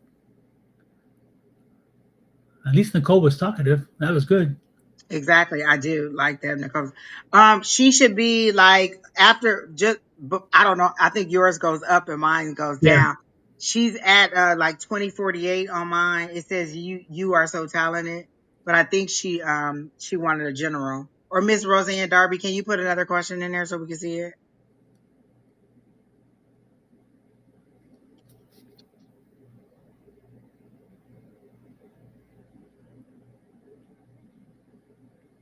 And Miss Nicole, I know you wanted us to give you an outcome on like how court was going to go for you. I don't see an outcome because like when I asked for an outcome, they had the card like this, like it could go either way based on how you do what you're supposed to do in this situation. Like your outcome is this way. It could be in your favor, it could not be in your favor, but I do feel like you're going to get good news, and as long as you follow that good news, you'll be fine. You gotta get out of your own way, though. I think you're Yeah, muddying the waters, and sometimes because of the emotional side of focus. it, you are muddying the waters, and you're making it a little more difficult than you need to. I think you need to be careful about how you present in court. I think that Yeah, if you're going to fall apart elsewhere. If you're going to be confrontational, be confrontational elsewhere. In a structured situation like that, you need to be calm, cool, collected, and in charge of your faculties. And if you yeah. don't do that, you are not helping yourself. And I'm not saying you aren't. I'm not saying that. I'm just giving you advice that no And matter that's what, why I think a support group of women who've already been to it, yep, they can help you with that to prepare you for court, to give you the resources, to tell you, what to say and how, how to navigate these situations. yep. Not Miss Roseanne. Roseanne, we haven't started on you yet, but I'm about to.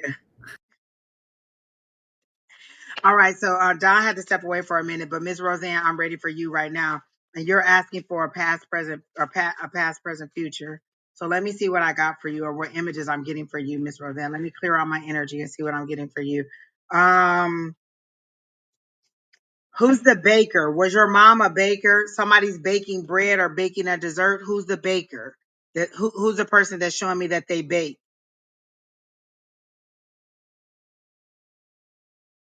Roseanne, who's the baker? Who's the person, the female in your family that bake? And is this and it feels like a person that's crossed over. So was this mom or grandma that used to cook or used to bake?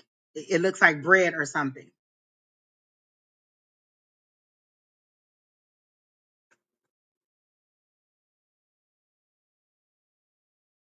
And were they trying to teach you? Because I see this person trying to give you instructions on how to do it. So was this person also trying to teach you how to cook? Nobody bakes. Nobody was teaching you how to cook because they're very much showing me. And if not, then maybe this isn't your crossover loved one, because it's very specifically a big, it's a loaf of bread that they're showing me. They're in the kitchen and they're giving you this instruction on what they need you to do, on like how to knead the dough or how to cook whatever this is. No, it's kneading the dough. So if that's not you, who's the person that has a grandmother or their mother who was showing them how to make bread or bake?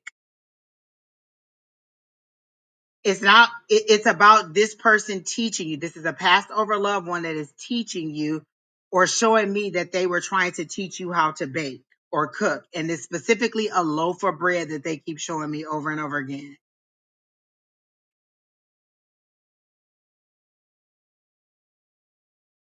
And it's a female. It's either a mom or a grandma. And you're sitting at the table or you're at a table and they're teaching you how to do this baking or cooking.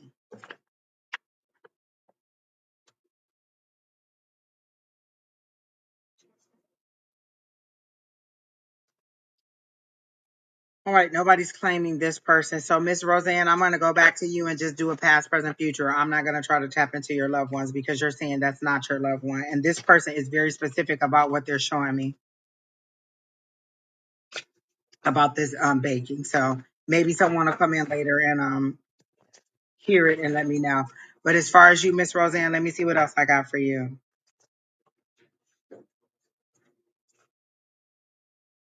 You're doing a lot of crying because they're showing me the movie Inside Out, and they're showing me the one emotion that cried all the time. So okay, then it's not your family, Miss Roseanne.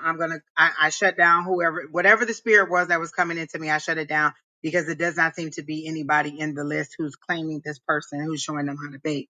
So back to you and your situation. They're showing me a lot of crying. You're crying, you're sad, you're kind of in a depressed state, but you're in a transition. You're transitioning from one state to another state. It's a transformation and you're holding on to who you were versus who they're trying to bring you to. So your past energy is you needing to let go, needing to transform and let go of the hurt. It's like something has happened to you and you're not letting go of the hurt,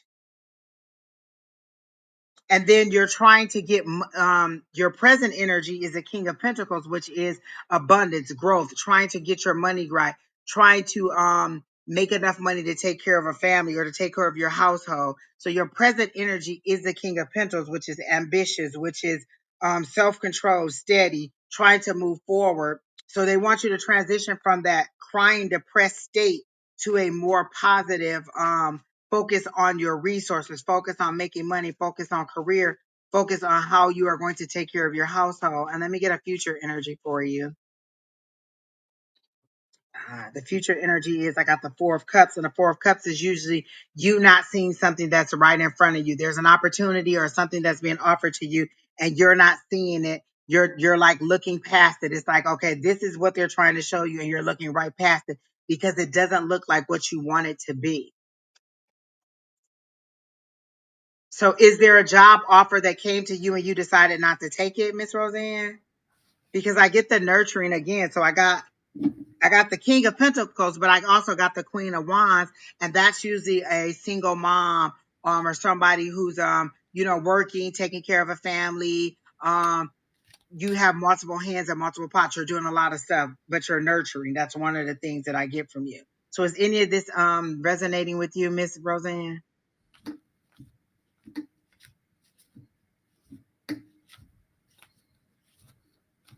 She was typing so much and now she's just not typing at all.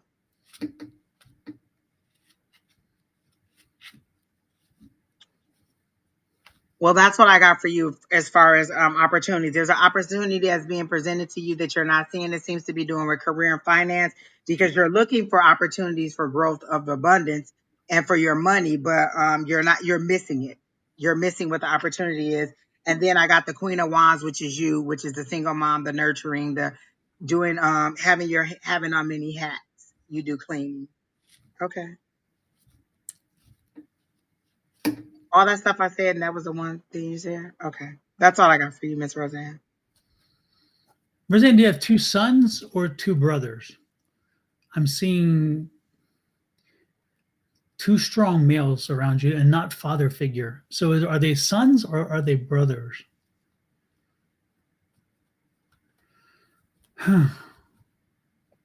And which, okay. Wow, that was a sideways hit right there. Wow, that was a sideways. Okay. This is not connected to the brothers. The next question is not connected to the brothers. There's a very strong, heavy energy. Who committed suicide? Was it? And it's a female, not a brother. So they just came out of nowhere. There was a female in your life that committed suicide. Was that recent or was that a little while ago? Two Two sons. sons. Okay. But that's the sons aren't that suicide. I'm away from that now. Okay. I'll come back to that because the sons are important. But who committed suicide? Was it a sister? Was it a friend? And about the same age? Or again, I'm getting a female committed suicide. And that's an energy that's here. Does that resonate with you? Wow, strong energy. Do.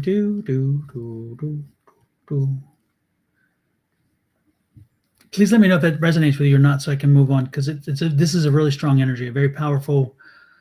Your sister, okay, yeah.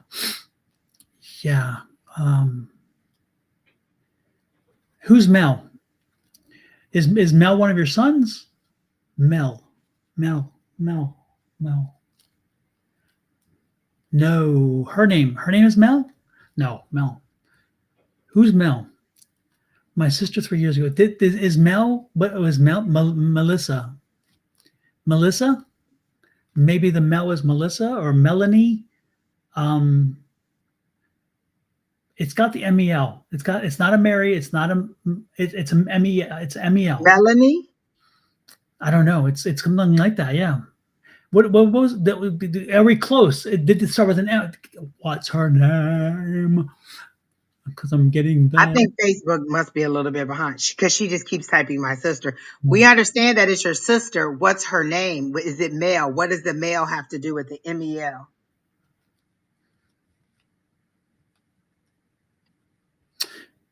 Blonde hair. And this loaf of bread will not go away. She keeps saying nobody in her family does baking, but there's something about this loaf of bread and a female. So she's either serving it to you bake? or something, but she says nobody in her family bakes, but there is a loaf of bread that this lady is putting on the table. Her sister's Melissa. Okay, that makes sense. Yeah, that's who's here. Very strong energy. Yeah. And you feared that she would do this before it happened because she had issues or something, because we get it now. Melissa is a sister, and that's the one who committed suicide. Okay. Wow. Yeah. And why are you holding on to the guilt? Why again, this is part of what's going on with you, I guess. And she's here to let you know you have no guilt. There's nothing. She loves you. Let go. That was her choice, her exit. Yeah. So and don't carry any more. Don't carry the guilt around. Don't worry about her. She's fine on the other side. It went the way it was supposed to go. Okay. And nothing would have changed. You could not have done anything different. You need to let it go. You need to move on. And is there something with your mother too? Is there something? Are you in a conflict with your mom right now? But again, I get the boys. The boys are your support. I mean, they're strong. The boys have been. They're keeping you up. They're holding you together. They're definitely your support. And I see they're taller than you. They have dark hair. They're I understand your sister was called. We got that. We understand. I think she's very far behind in the chat. She made to leave and come out. Are you not in this country either? Are you in the UK or somewhere? Are you elsewhere? Because I'm getting a distance as well. So are you from a different country? I mean, I know you're English. English is your first language. I don't have a question there, but it's like I feel like you're there, and I'm getting Europe, England, something like that. And England is, of course, English, where the rest of Europe doesn't speak English. And yeah, Anyway, yeah, yeah, the guilt is not. Stop owning the guilt. It's you don't own the guilt. It's not yours. But I'm getting there's a bit of a conflict with your mom for some reason, and then I'm getting the boys are your strength. So know that the boys are there. Know that you I wish I had known what pain she was in. Yeah, again, but you can't carry that guilt. You can't. It's not yours. It's not yours. And she's letting you know. That's why she's here. She's telling you, let it go. It's not your pain. It's not your. You could not have done anything different. You could not have done anything. It was going to happen the way it played out. That was what. That's just what it was. So don't carry the guilt. You were a great sister. She loved you dearly. You guys fought from time to time. The Lord knows you didn't see eye to eye on everything, but no, Does she have curly hair or short hair? Like I feel like she has shorter I was hair seeing long or blonde. curly hair. I was seeing like a long blonde with a little bit of wave to it. Is Yeah, I get a curlier, and I couldn't tell if it was short or if it was more curly, but I'm getting a more curly vibe. Um, she and said the very first thing when that world card came out about the transition, I said they're trying to get you to transition and to let something go, and that must be it. They're letting her let go. And now I'm wondering if the bread was money because this person keeps offering you bread. So I'm wondering if it's money that they're trying to get you to see. she's in Ireland. I knew it. Yeah, Okay. so I knew it was because I felt the energy was different. It was just not here. Anyway, let it. Yeah, just most important thing is let this go. Let go of any guilt. Don't let go of the love. Don't let go of whatever else. But let go of the guilt. Nothing could have been. You could have done nothing, and it wasn't anticipated that you do something. That was never the case. And she never would have wanted you to have guilt. She never did want you to have guilt. So know that again. She's fine. She's fine over there. Things have worked out the way they did, and that's what it is. She's also one of your guardian angels. I mean, if you want to call it that, I call it spirit guides. And so she comes back to visit you from time to time when you're having issues, and she tries to let you know she's there. She tries to give you the support you need. So you need to be cognizant and aware that she's visiting you, and you need to be when you again. Sometimes it's a memory, it's a thought, it's a song, it's whatever. But she comes back and she lets you know. Shoulder blonde Shoulder hair. line. Yeah. Okay, another question I have. Is there something that you shared or something that she knows you want to do? Because I get somebody's trying to push you forward to do something, but it's tied to money. Somebody is trying to get you to do something and it's something that they know you desire to do. Or that it's like it's a childhood dream or a lifelong dream of something that you wanted to do, but you don't think or it's kind of like every time it comes up, you're like, no, it's too late, or no, I can't do it. Like you're discouraging yourself from doing it, but they're trying to push you forward to do something. So, is there some kind of um, career dream or desire or something that your sister would have known that you would do, and she's trying to push you forward to do that? And I don't necessarily get that you're completely satisfied with what you do now. And so she's trying, or somebody is trying to push you into doing more of what this personal desired thing is that you would have done. And I see you two laughing about it. And Rosanna, I have one more quick question. I have no idea how old your sons are, but I do believe they are taller than you. So I'm feeling that they are gentlemen.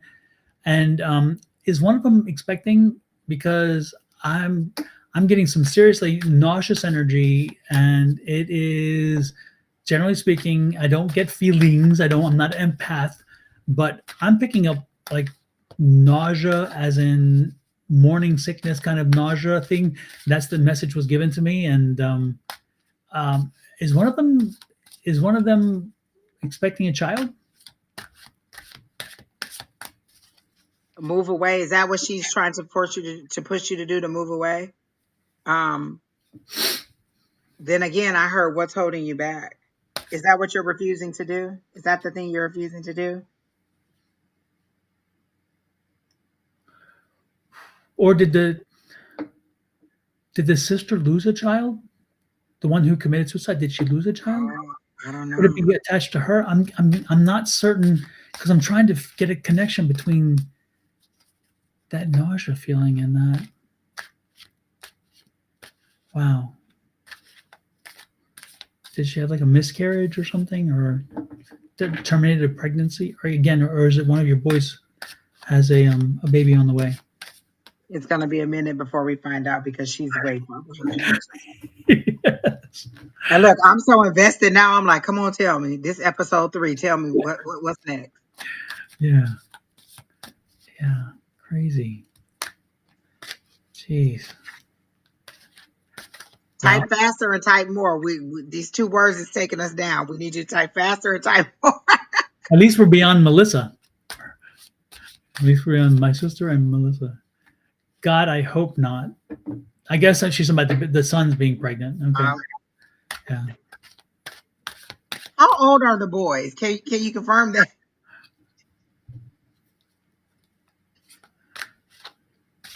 I see them as like 2 pillars. It's like she's here and they're here. It's like, again, they're like pillars beside her. And I don't know if they put a picture that way to kind of, again, show how they support her. They kind of buttress her and give her strength, but they look taller in that image that I'm given about them. And why are you so close to the memory of where she was or what she did? Like, what was it in your home or was it near? Like, do you have to pass the place?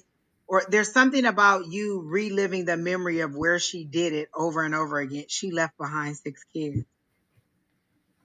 Holy shoot. Damn, she was Oh, nauseous all the time because she was pregnant always. Jesus. oh, maybe that's it. There's something about you reliving what happened over and over again. So are you close to it? And is that why she's wanting you to leave so you won't be close to it or you won't have to keep seeing it or reliving whatever it is over and over and over again?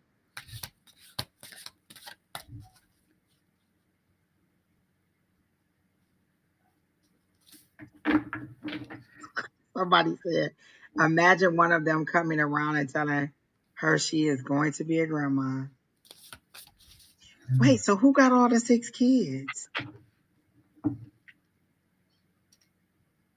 Listen, I feel like she just need a link to just come on here and tell us the story at this point.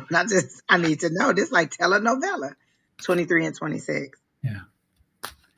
Well, don't be surprised if you hear a grandma door knocking, because there's I something. didn't say it. Don said it. So when you come back and tell us, Don is the person who said it. That's who you be mad at. Yeah, you can blame me. Yes, yes. I just want you to move away like your sister said. Yes, indeed. Yes, indeed. Oh my goodness. Oh, Rebecca, your energy is nice, or your family's energy is nice. She said they're very tall and she's small. Yeah, that explains it because I kept seeing this like towers too, and they're buttressed like this against her. So it's like, yeah, that makes sense. Interesting, interesting. Well, I think we beat that one to death enough. Well, God, I didn't mean it. That was so. I'm so, I'm sorry. I didn't mean it that way. I meant we've worked through that one enough. That is a great way to say it, Don. I love Yeah. that. Yes. Oh my God. You had to identify her body. Ooh, yeah. Because I see you reliving it over and over. You may need to get some therapy or find a grief group too, because you're reliving it, and she wants you to get away from it. So Honestly, is that where the nausea came from when you saw her? That nauseous feeling when you saw when you had and you're like, because then it like hit you. Is that where the nausea come in then? I don't know. oh, okay. So that's why it's like you keep reliving the spot, the area over and over. It's like you have to go past it every day, and that's why she wants you to get away from it so you can get rid of it. But also, our crossover loved ones don't want you to remember them in their final Yeah. demise. They want you to remember the good things, like celebrating their birthday with their favorite food or favorite drink or favorite what activity or something. They want you to remember the good things. If you're sitting in the pain of how you last saw them or how they left, then it's like you're reducing their whole life into that one moment. All these other things that we shared, and you're reducing my life to this one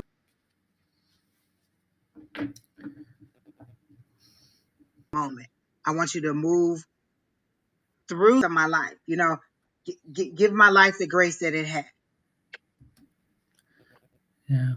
And she was a very old soul. You know, your sister had been on this earth a few times. This was not the first time around. Did she Um, smoke cigarettes? I feel like she smoked cigarettes. Like she seemed like a really like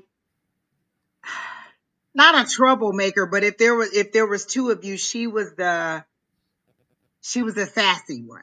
She seemed like the sassy one. Like maybe she smoked like she would be the person that would be smoking cigarettes and doing things like that. Like so is that a yes? She did smoke cigarettes. I don't know. She seems to be the person that was the and I don't want to use the word troublemaker, like actionable in a one. good way. In a good In way. a way, yeah, like she was the person that would get things moving. Yeah. She Like didn't what sit good back and let people bad. walk all over her. She stood up for herself, and she spoke up for herself too. She seemed to be the person that wouldn't let like was she more protective of you? I don't know that she was the older sister, but she was more protective of you. She was the actionable sister.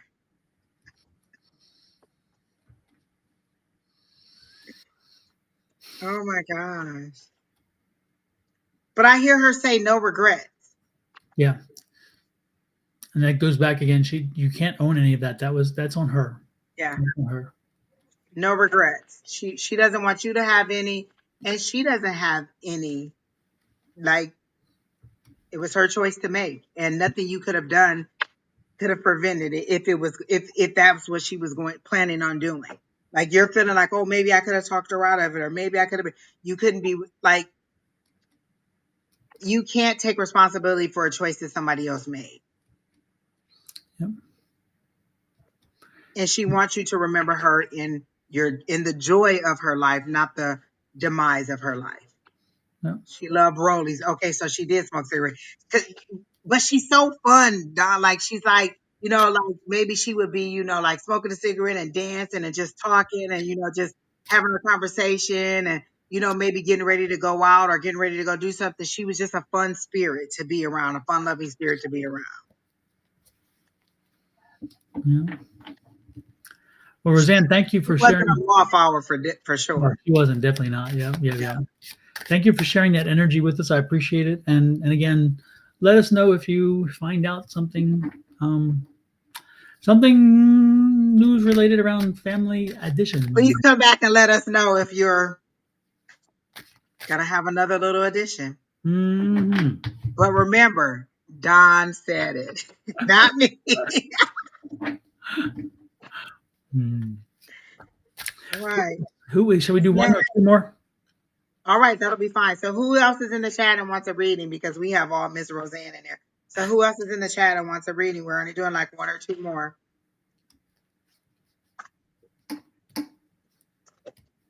It's been a good night, Don. All new It people, has. I feel like. And I love the energy and so many crossover loved ones. And I did exactly what we tell people in class to do. Call on your people on the other side and tell them to bring in the people. So immediately, like when we decided we were gonna do it, I called on all my, hired my guides, my archangels, my loved ones.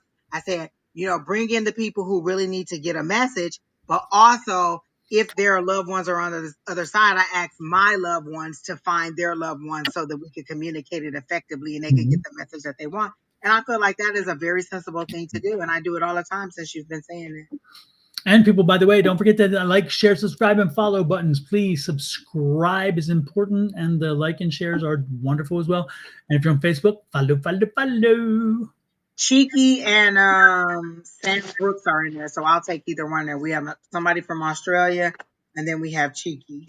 Neither of them asked a question. Sam, let us know what your question is, and Cheeky, let us know what your question is. What do I need to know about our overseas trip in 2025?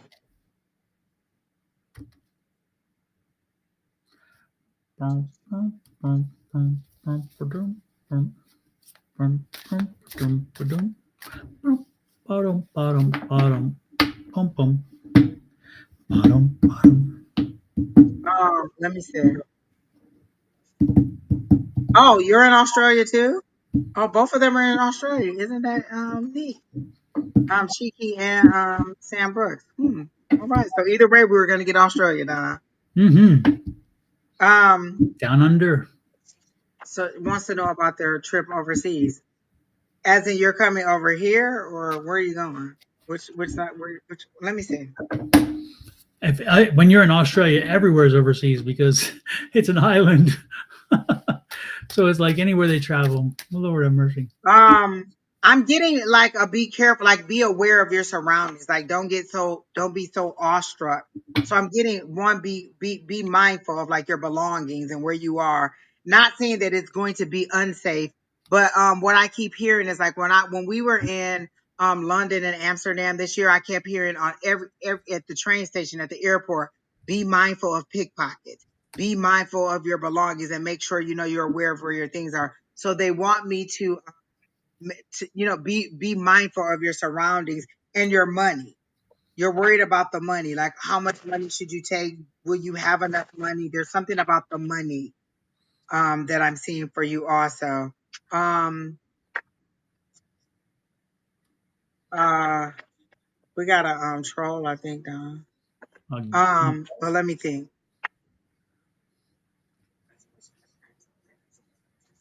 Yeah. Okay, so when I asked about your highest and greatest good, they're taking me outside of the trip and they're taking me to your job. What is it about your job? Are you hoping for a promotion, or were you just passed up for a promotion? Because I get a promotion and I get you hoping for, like, wishing for this promotion or something. It's something about career, and it's something about a promotion or advancement in your career. Is that correct? Were you expecting it, or were you passed up? Like, is it something to come or something that just happened?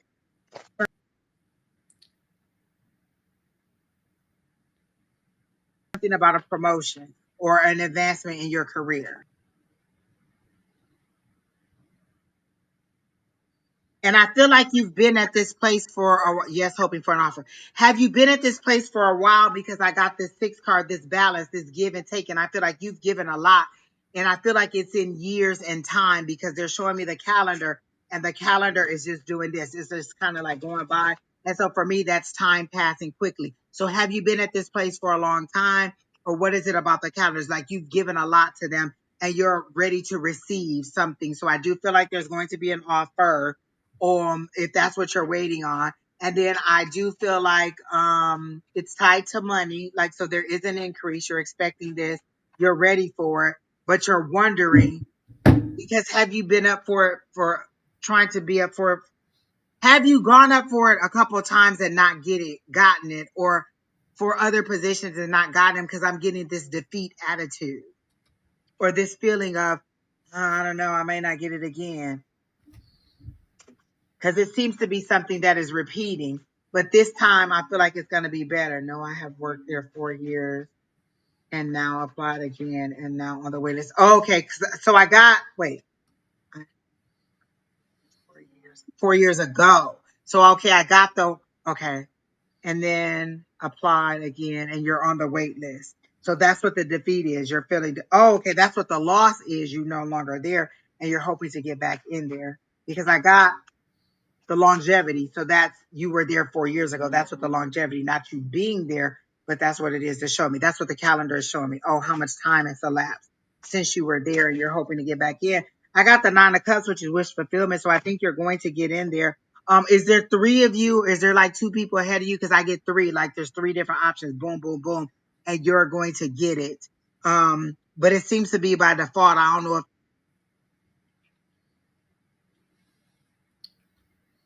they, like, both of them decide not to take. So I do get a positive outcome for you for this situation, but I feel like there's three. So maybe there's a couple people ahead of you, or there's three of you possibly for this opportunity, and you're going to get it. And I feel like by default, and I don't know if that means because of your previous relationship with them or something, but I hear by default. So that's what I get. Don. What's interesting, I just found out that the Sonoran Mystic Tarot Facebook page wasn't working, and now it is because I Oh, was wow. looking to. I had to go through to find the troll, Oh, and okay. I thought it might be on that one because it's not on the other one. But then I think I blocked it already. Then when I clicked on the button here, I don't know. Lord have mercy. So I wasn't paying much attention. I wasn't even drawing energy. I was too busy chasing energy.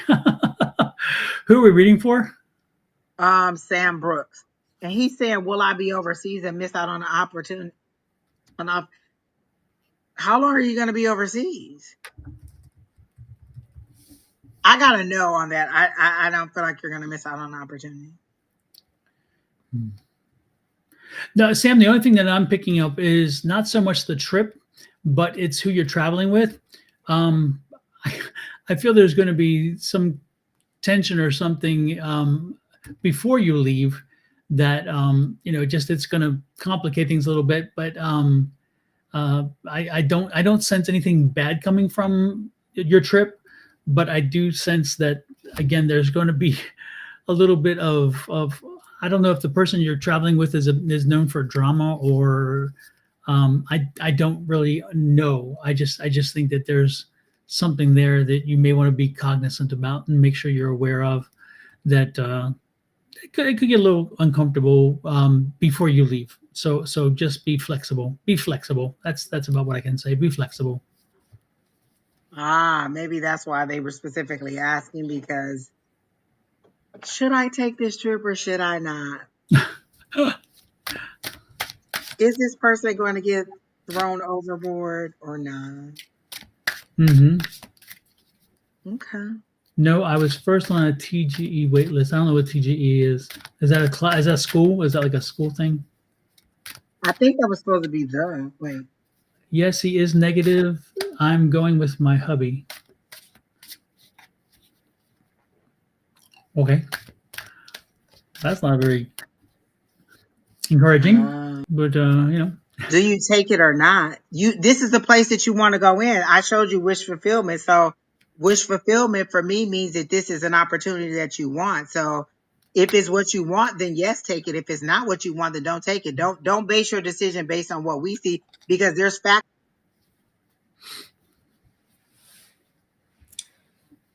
that you have to consider. Is it the right pay? Is it the right job? Something that I want to do?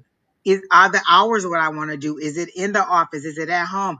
You got to consider all those things. I'm saying that I do see the offer coming to you because that's your wish fulfillment. If if that's what it is, you're hoping to get back into this place. They showed me the time elapse, and then I do feel like you're going to get the offer. But again, I feel like there's three people they're considering, and I keep hearing by default. You get it by default. Oh, you're Samantha, and the husband is who she's going with. Oh, okay. That's a nice trip. 4 months. it's a long trip. That's Yeah, been away from home that long. I don't know if I could do it. I'm just. listen, 7 days. I'll be like, ooh, it's been a long time. Mm-hmm. Yeah, I go away for 2 weeks and sometimes and very seldom, but when I do, by the time about the 7th, 8th day, I'm ready to go home. I'm like, it's time to go I home. get I get a no on waiting on you to come back in June. No. Like so you like, okay, I want the job, but I'm not coming back for 4 months. Can you Can hold it you for me, just put please? all those tasks on hold until I get back? Yeah, they're gonna like, yeah, right. When pigs Oh, fly. you're cruising. I mean, I guess that's a decision that you have to make. Is it 4 months something? on a cruise? I mean, are we have timelines right? I mean, you're saying in 4 months, or you're saying you're gonna be on a cruise for 4 months? Oh, well, that could be both, because she said the trip is in 2025. Yeah. Oh, it's booked and paid for. Okay, well, I don't. We don't want to hear about anybody falling overboard, if you know what I'm saying. This is my thing. You booked a 4 month. What were you thinking was going to happen with work? Regardless of whether you had a job or not, was your current employer or whatever just going to be like, oh, you could take 4 months off? Because that's a significant amount of time, whether Have I'm working or looking heard. for a job. Oh, okay, well, there you go. Huh. Yeah. Well, Hi, Arkisha. yeah, Keisha. Well, I don't know what to tell you, Samantha. I see the offer. I see the So it's up to you to decide. Just because I see them offering doesn't mean you have to take it. That's your choice. Mm-hmm. One more though, one more, and this is for Chicky. What can I do in reference to my finances?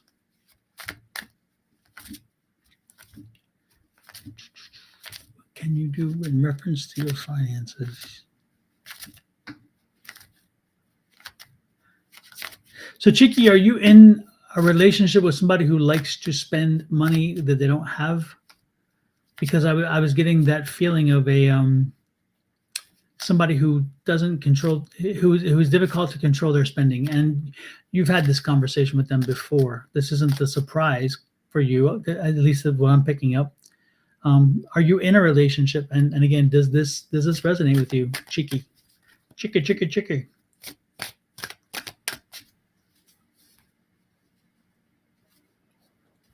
Dun, dun, dun, dun, dun, dun. There, she's in Australia, folks, so it's going to be a little bit of a delay. No, I'm not in a relationship. Okay. Well,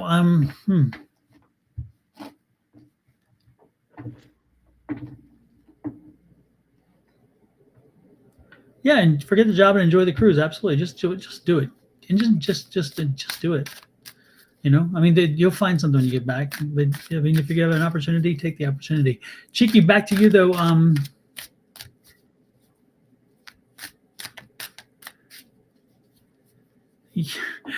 Cheeky, I don't know if you're looking for a relationship or whatever, but I'm getting energy that one's coming in. But it's going to be somebody who is again irresponsible, somebody who is in a financial bit of a mess, and it's going to be a problem for you. And you're already having financial issues, but you're drawing in financial issues. You're drawing in financial drama. You need to be careful about what you're drawing in. You really do, because you're drawing in a financial nightmare, a train wreck, and you're going to fall right into a pattern you've done before. I don't mean to insult you, but you're going to fall right into a pattern you've had before, and then you're going to say, "How did that happen?" You know how it happened. You drew it in. Be careful what you're drawing in. Be careful. What you got, Angie? Oh my gosh, Don. So I was trying to figure out what hurt, what was going. Okay, so and I knew it was about career. So I saw money falling from the sky, but before it could reach her, another hand would collect it. So I said, "Oh, is she working for somebody?" So the first question I was going to ask was, "Do you do a job that you could do on your own? Like you could be an entrepreneur and you could be your own thing." So I thought, "Oh, maybe she's working for a company, and then if she left, she could make her own money." But maybe that's it. The bills are catching the money before it gets to her. Like she's not enjoying it. The money's falling, coming to her, but other hands are catching it before it gets to her. They're all getting your coin before it trickles down to you. So you're not seeing the effects of your money. So that could be your bills or whatever. Um, so that's why you want to know about your finances. So that makes sense. Somebody else is getting your money before it gets to you. Like, are you being garnished or in a bankruptcy or something like? Oh,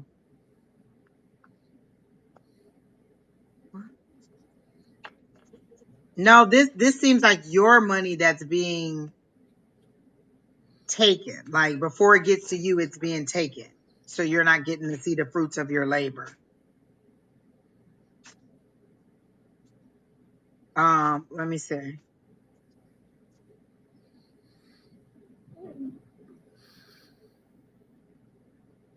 This is not the time to go on your own. This is not a time. I totally get the fact that you're maybe you're where you were thinking is this a time to no, you need to this is not the time. You're not in the right psychological mindset. You're also not in a you're not in a the right it's just not the right time. So don't think about going off and starting your something, or it just isn't the right time. Okay, you have a high mortgage. Okay. Um, and so I'm asking, how do you get out of it? How do you move forward? First of all, she needs to stop she's sending it at that energy out again, and that's that you've got to switch that. You have neuroplasticity. Neuroplasticity says you can retrain your brain. You need to retrain the brain to be positive, because again, when you send that I've got financial trouble. I got financial trouble. I'm living in financial trouble. I'll never get out of this. I'll never get out of this. The words you use alone are going to be problematic for you. You've got to be God. careful. And when I say you are right on the money, because me and my friends used to say all the time, "Oh, I'm poor this week. I can't do it." And one day, I don't know if I heard somebody say, this was before I met you, but I don't know if I heard somebody said or what, and and it was like, stop saying that you don't have money or that you're this or that. And so we try to start saying like, oh, I'm between paychecks, or I haven't, we tried to change it. It was a very hard habit to break, to stop saying that. Yes. But back to the child support. My son, I raised my son at 18. His dad never paid child support. I saw that this is how much money I was making. This is how much bills I had. So I had to get another job and bring more money in, regardless of whether he pays child support or not. I had to make that money. So this is where I was, and this is where my bills were. So I either had to bring them bills way down, or I had to bring that money way up. And so I finally made it where my income exceeds my amount of bills. So I had to do it regardless of whether his dad paid child support or not. If that mean I had to work two jobs and go to school, two jobs or three jobs, I had to do it. So I couldn't use the excuse of his dad doesn't pay child support. It still has to be paid. We still needed to have a roof over our head. I still need to have a car. He still needed stuff for school. We still had all these obligations. And regardless of whether his dad chipped in or not, it had to be done. So I had to get it done. So I understand your frustration, but I'm saying you can't just say, oh, his dad doesn't pay child support. Well, what else is it that you can do in order to make up that money for you? Is it another job that you need to find and have? Is it a second job that you need to find and have? It is a different industry that you need to go in, but you have to decide, and your household has to be taken care of based on your income and not whether or not this person pays or not. So mine was, if he pays, then fine. If he doesn't, then I still have to get it done. And he never did. And so you have to decide, what can I do to change that outcome? What can I do to build up my resources to make my ends meet and then make my income exceed my bills? So you're going to have to decide that, what that means for you. You want a higher paying job. So that's a positive right there.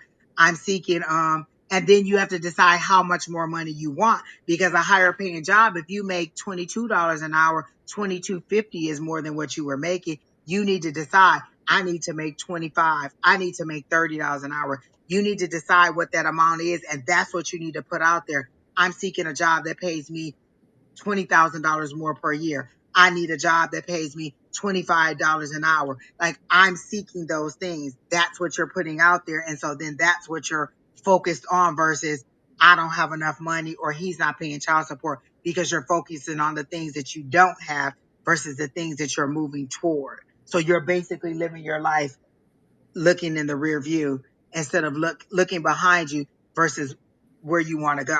This is what I don't have versus what I do want. So you need to just focus forward. So that's what I got for her. Yeah. Again, it's I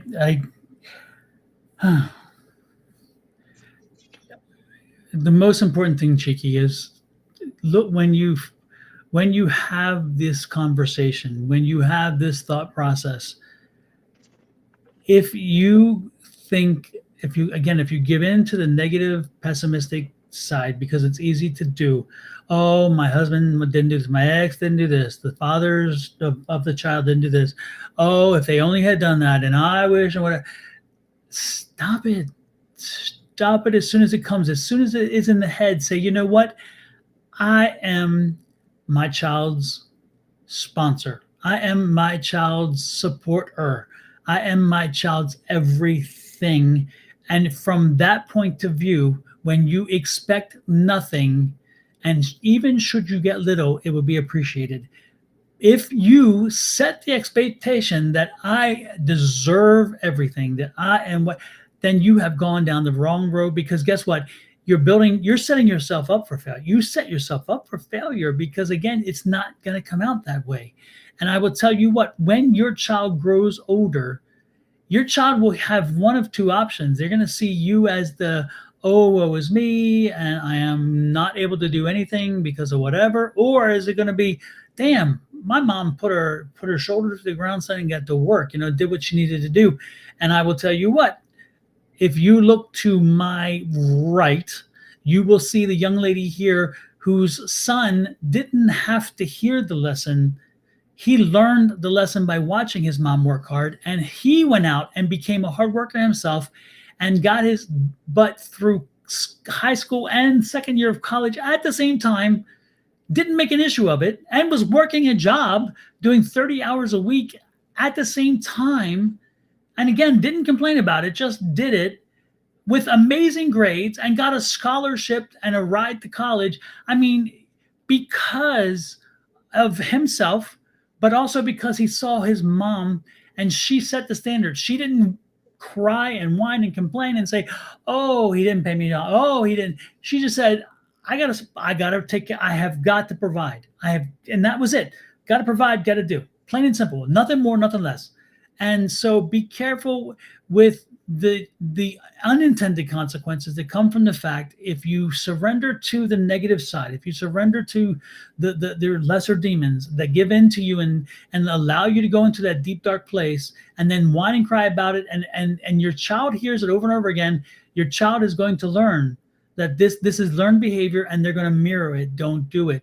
Again, be that adult in the room and say, you know what, I just got to do it. My parents had 4 kids.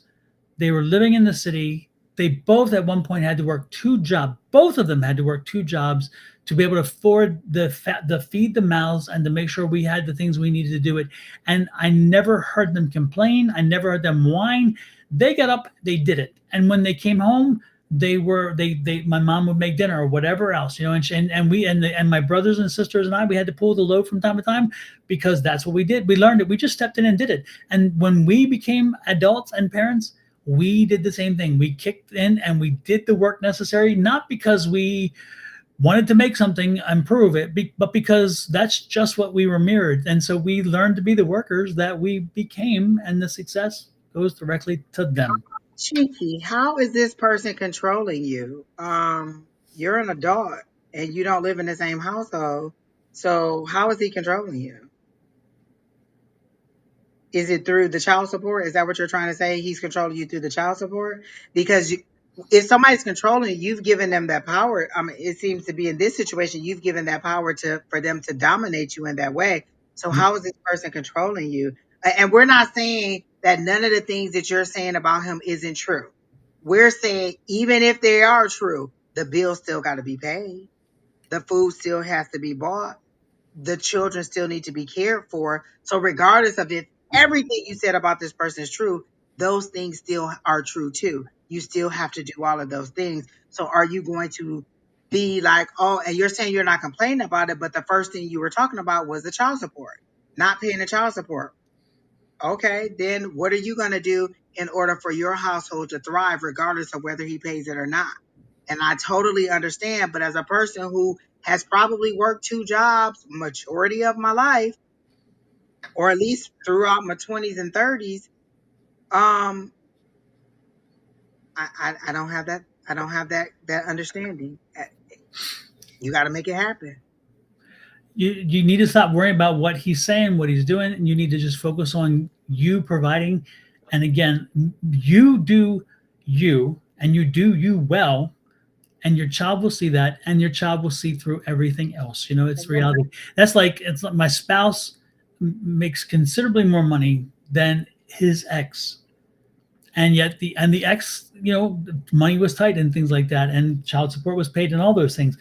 But when that all took place, you could say, oh well, I have to feel guilty because of the less that they made versus the more. That's, it's not your damn business. You just do you. Let them take. They make life choices. They've made life choices. They've set their situation into how it's going to go. You can only control you. You can't control them, no matter how much you want. And if you build your life upon them, and right now it could be a wonderful life because they may be getting along with you wonderfully. What happens when all that changes? So it's a two-edged sword no matter what. If you build your castle on sand, the sand will erode. So build your castle on stone, on solid pillars, And that means you taking care of your finances to make sure that you have the finances necessary. And if the child support comes in, wonderful. If it doesn't come in, oh well. Because again, you need to structure your life for your child, so where your child has consistency, where he has a consistent place to live, a consistent amount of food in his belly, consistent, everything consistent. And if extra comes in, fine, wonderful, put it away, do whatever, maybe even put it in the bank for him when he gets older, or when she gets older. My point being, again, build your castle on your foundation and ignore what else is going on around you. And when things get rough with everybody else, your castle is strong, your foundation is strong, and your child doesn't see any And inconsistencies. let me say this. You're saying that this person is manipulative. So you're saying in the relationship he wasn't manipulative. You decided to have a child with this person. So I'm sure these behaviors were exhibiting in the relationship, and now you're they're polarizing to you now because, oh, he's manipulating my child. But you decided to have the child with this person that was probably that way during the relationship. So again, consequences of your actions, and I'm not blaming you in any way and saying that anything that you did was bad, but you're again focusing on something that you can't change. You can't change and be manipulative. So if he's saying that it's your fault that you can't see the child, so if you have a court order and it says every other weekend, so you get a calendar and you mark off, these are dad days. And so you put a little star on there. These are dad days. These are the days you go and see dad. So now he's anticipating the days that he goes and sees dad. So you have those days set up. He goes. If dad doesn't show up, then it's not your fault that he didn't go. This was dad day. You know what I'm saying? It's not you that's keeping him from it. This is dad's day. We're waiting on dad to come pick you up. So if dad doesn't show up, it has nothing to do with you. There's different ways you can go about this to make it more positive for you versus saying that, oh, he's telling my son it's not me. Okay, well, let's combat that with this right here. These are dad days. So these are the days you know that you're going to go and see dad. Okay, so all these days on the calendar, and they have nothing to do with me. They're already set that these are the days you're going to go. So that's how you combat him saying it's not, you're manipulating him and you're not letting him see the kid. These are the days that dad is supposed to come get you. We'll be ready. We'll have your bag packed, ready to go. But are you keeping the baby from dad because you're not getting child support, or are you being difficult because you're not getting child support? Is that what the issue is? If the dad lives in the UK and he may never come back to the country, why are we having this conversation? You're kind of losing me here. And then when you say that we said you've been working for 46 years, we never said you weren't working. What we're telling you is not the work itself. It's what you're showing to your child when you again have issues and make issues about the child support and other things. It's again, just be careful with what you do and say in front of the child, in front of And any child, because it the message. you're saying you worked 46 years. Again, we're not saying you didn't work, but if for 46 years you didn't make enough ends meet, did you learn anything in the industry that you're doing? If I'm in a job where my ends never meet for 46 years, I'm making some bad decisions. I should be moving up. I should get to a place in those 40 years of experience where I am climbing a ladder where my income is increasing. So we're not saying that you haven't worked. We believe that you have worked, but what are you doing to try to increase your income or increase your assets so that you can afford everything that you need, regardless of whether dad pays? We're not saying that you don't work, but maybe you need to change the field that you work in, the type of job that you're doing, the amount of money you're making. Maybe you need to seek something else or add on to it. And is it your responsibility in the divorce decree or whatever, the custody issue that says that you have to pay to get your child to him? Again, I would doubt it, because generally speaking, the courts don't tend to do that. Whoever's getting the visitation usually is responsible for the transportation. And if the father doesn't cover the costs, then how is it you're even arguing about that? I don't know. Right. Yeah. Um, I mean, it sounds like he left the country. You didn't leave the country. And generally speaking, when they leave the country and they want visitation, then they're going to cover the cost unless you make an exorbitant amount more money than he did. The But court ordered that you pay to send your child who was living in Australia with you in Australia to now the husband who chose to move to UK, and they said, "Oh, you pay for that?" Okay, your court system works a little different than ours, so it throws me for a loop there. Sorry, because in our court system that would never happen. That's just not the way it works. Especially if you're the person that's leaving. Or that again, he moved out of if he moves out of country, it's usually if you move out of country, you got to cover the cost for the transportation for the child to visit because you made the inconvenient choice. You made it, not you as in cheeky. You as in the husband who decided to run and do whatever. So anyway, I'm just saying, cheeky. No matter what we say, there'll be another comment. I guarantee it. But the point is, just take away from what we're saying. Her whole question was about her finances. We gave her all these things to do about her finances. Were you hoping that we were going to just say, "Oh, you're about to get a lump sum of child support payments"? Because you asked about your finances, and we're telling you what you need to do. Oh, I knew the one question. I kept seeing you in scrubs. What is the scrubs? Do you are you wanting to do something in healthcare, or is it food service in healthcare? But I see you in scrubs. What are the scrubs that I'm seeing? Or is that what you desire to do, or is that what you do? It's either, and they're showing me it can either be food service at a hospital or a healthcare facility, or you're in or a different job in healthcare. So why am I seeing you in scrubs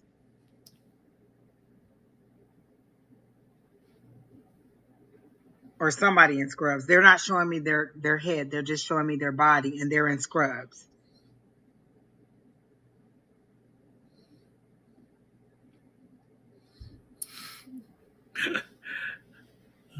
You won't believe what I just. It's funny what I just got as an email. Let me see if I can get it close enough. It's backwards to me. Wait. Spend 3 days like an Aussie on holiday.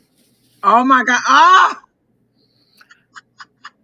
And we just spoke to two Aussies. It's like, how, how does that happen, right? Crazy. you're currently a policy officer and you want to become a barrister? An attorney. Okay. Oh, well, I don't know why I see you in scrubs. I see somebody in scrubs. It doesn't have to be you. They're not showing me who it is. They're cutting off their head and they're showing me somebody walking like the door is behind them and it's closed and they're in there and they have like a badge on, an official badge, and they have on scrubs. So I was just wondering why they were showing me scrubs. I didn't know if that's what you were trying to be or what you do. But neither of those seem to fit what you said. So I don't know. Well, Cheeky, stay strong, keep pushing forward, and again, just always remember that your child's watching, and so make sure that you show the example and let them see how a parent properly raises a child, which is what you're doing, and the child will eventually realize, that the dad. It's the dad, and the dad is his own problem, and whatever. And the kids see this. The kids know this. So just be you, do you, and that's it. Yeah. Or does your child need to go to the doctor? Does somebody need to go to the doctor? Is that why the door is closed and I'm seeing it from your vantage point? Because the door is here, the person is in front of the door. So this is the door and the person is on this side of the door. So you're inside the room and I see it from the vantage point of the person walking to me.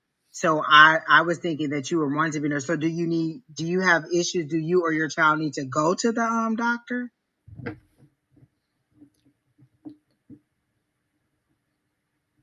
Yes, you were a lawyer years ago? What? I'm so confused. Oh, he was in the hospital a couple months ago. Okay.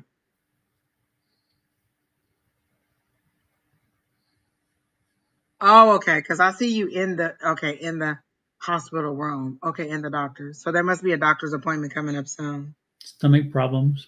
Okay. I get listen. Are they telling you to change his diet? Because I hear listen, like listen to what they're telling you to do. And I feel like it's going to be drastic changes. but I don't feel like, and again, I cannot make any medical, give you any kind of medical advice, but I feel like there's going to be something to do with changing the diet, like the food that your child eats versus maybe a more surgical option. Or maybe this is, if you do this, then you won't need that. But again, I heard, listen very much to whatever your medical professions are telling you. But I do feel like there's going to be a change with like what they're telling you to feed him or her. Him. And then with the job, I don't know. You have another appointment in February. Okay. Um, decide what you want so that you can have something to work toward. Like I feel like if you decide how much more money you need to make and work toward it, then that's where you'll go. How much longer is it going to take you to be a lawyer? She's Like, already been an attorney, so she could probably practice again. I was like, wait a minute. That's why I said I'm so confused. Jess was a lawyer years ago.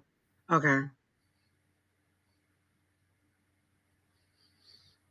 There I you don't go. see surgery. I don't see surgery. I don't think you have a.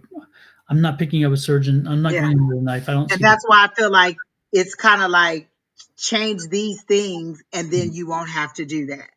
Like Yeah. worst case scenario, if you don't, then this is where you're heading. So I feel like if you do the things, and that's why I heard listen, um, and concentrate. Your focus is off. Like you bop around a lot. Your mind is busy a lot, but you lose focus. Seems like a bit much, or you're kind of like, I'm going from this thing to this thing to this thing. But do you ever finish one thing completely? Kind of like probably how I clean. I start in my room, put something in the washer. Oh, let me make some dishwasher. Oh, let me take the garbage out because I just threw all this stuff away. Oh, let me go back in the room because I have to fold these clothes. Like it's like boom, boom, boom. And you need a little bit more focus on what you're supposed to be doing. Okay, then that's fine then. Okay, there you go. Focus. She says she needs to practice again. What does that mean? Like just get back out there and do it? Yeah. Okay. Well, good luck. I do feel like positive things are coming up for you, but again, it's going to be a mindset thing. Listen to Don's meditation. Don has a couple meditations out there that you may need to listen to.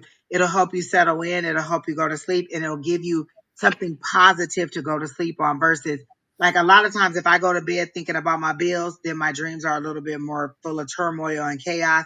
But if I go to bed like listening to some meditation, some kind of meditation music, it's a little bit more calm and serene, or it's nothing. I'd rather it be nothing than chaos. Yeah. I hear you. I hear you. I'd rather have a quiet mind than one that's going ballistic. So Exactly.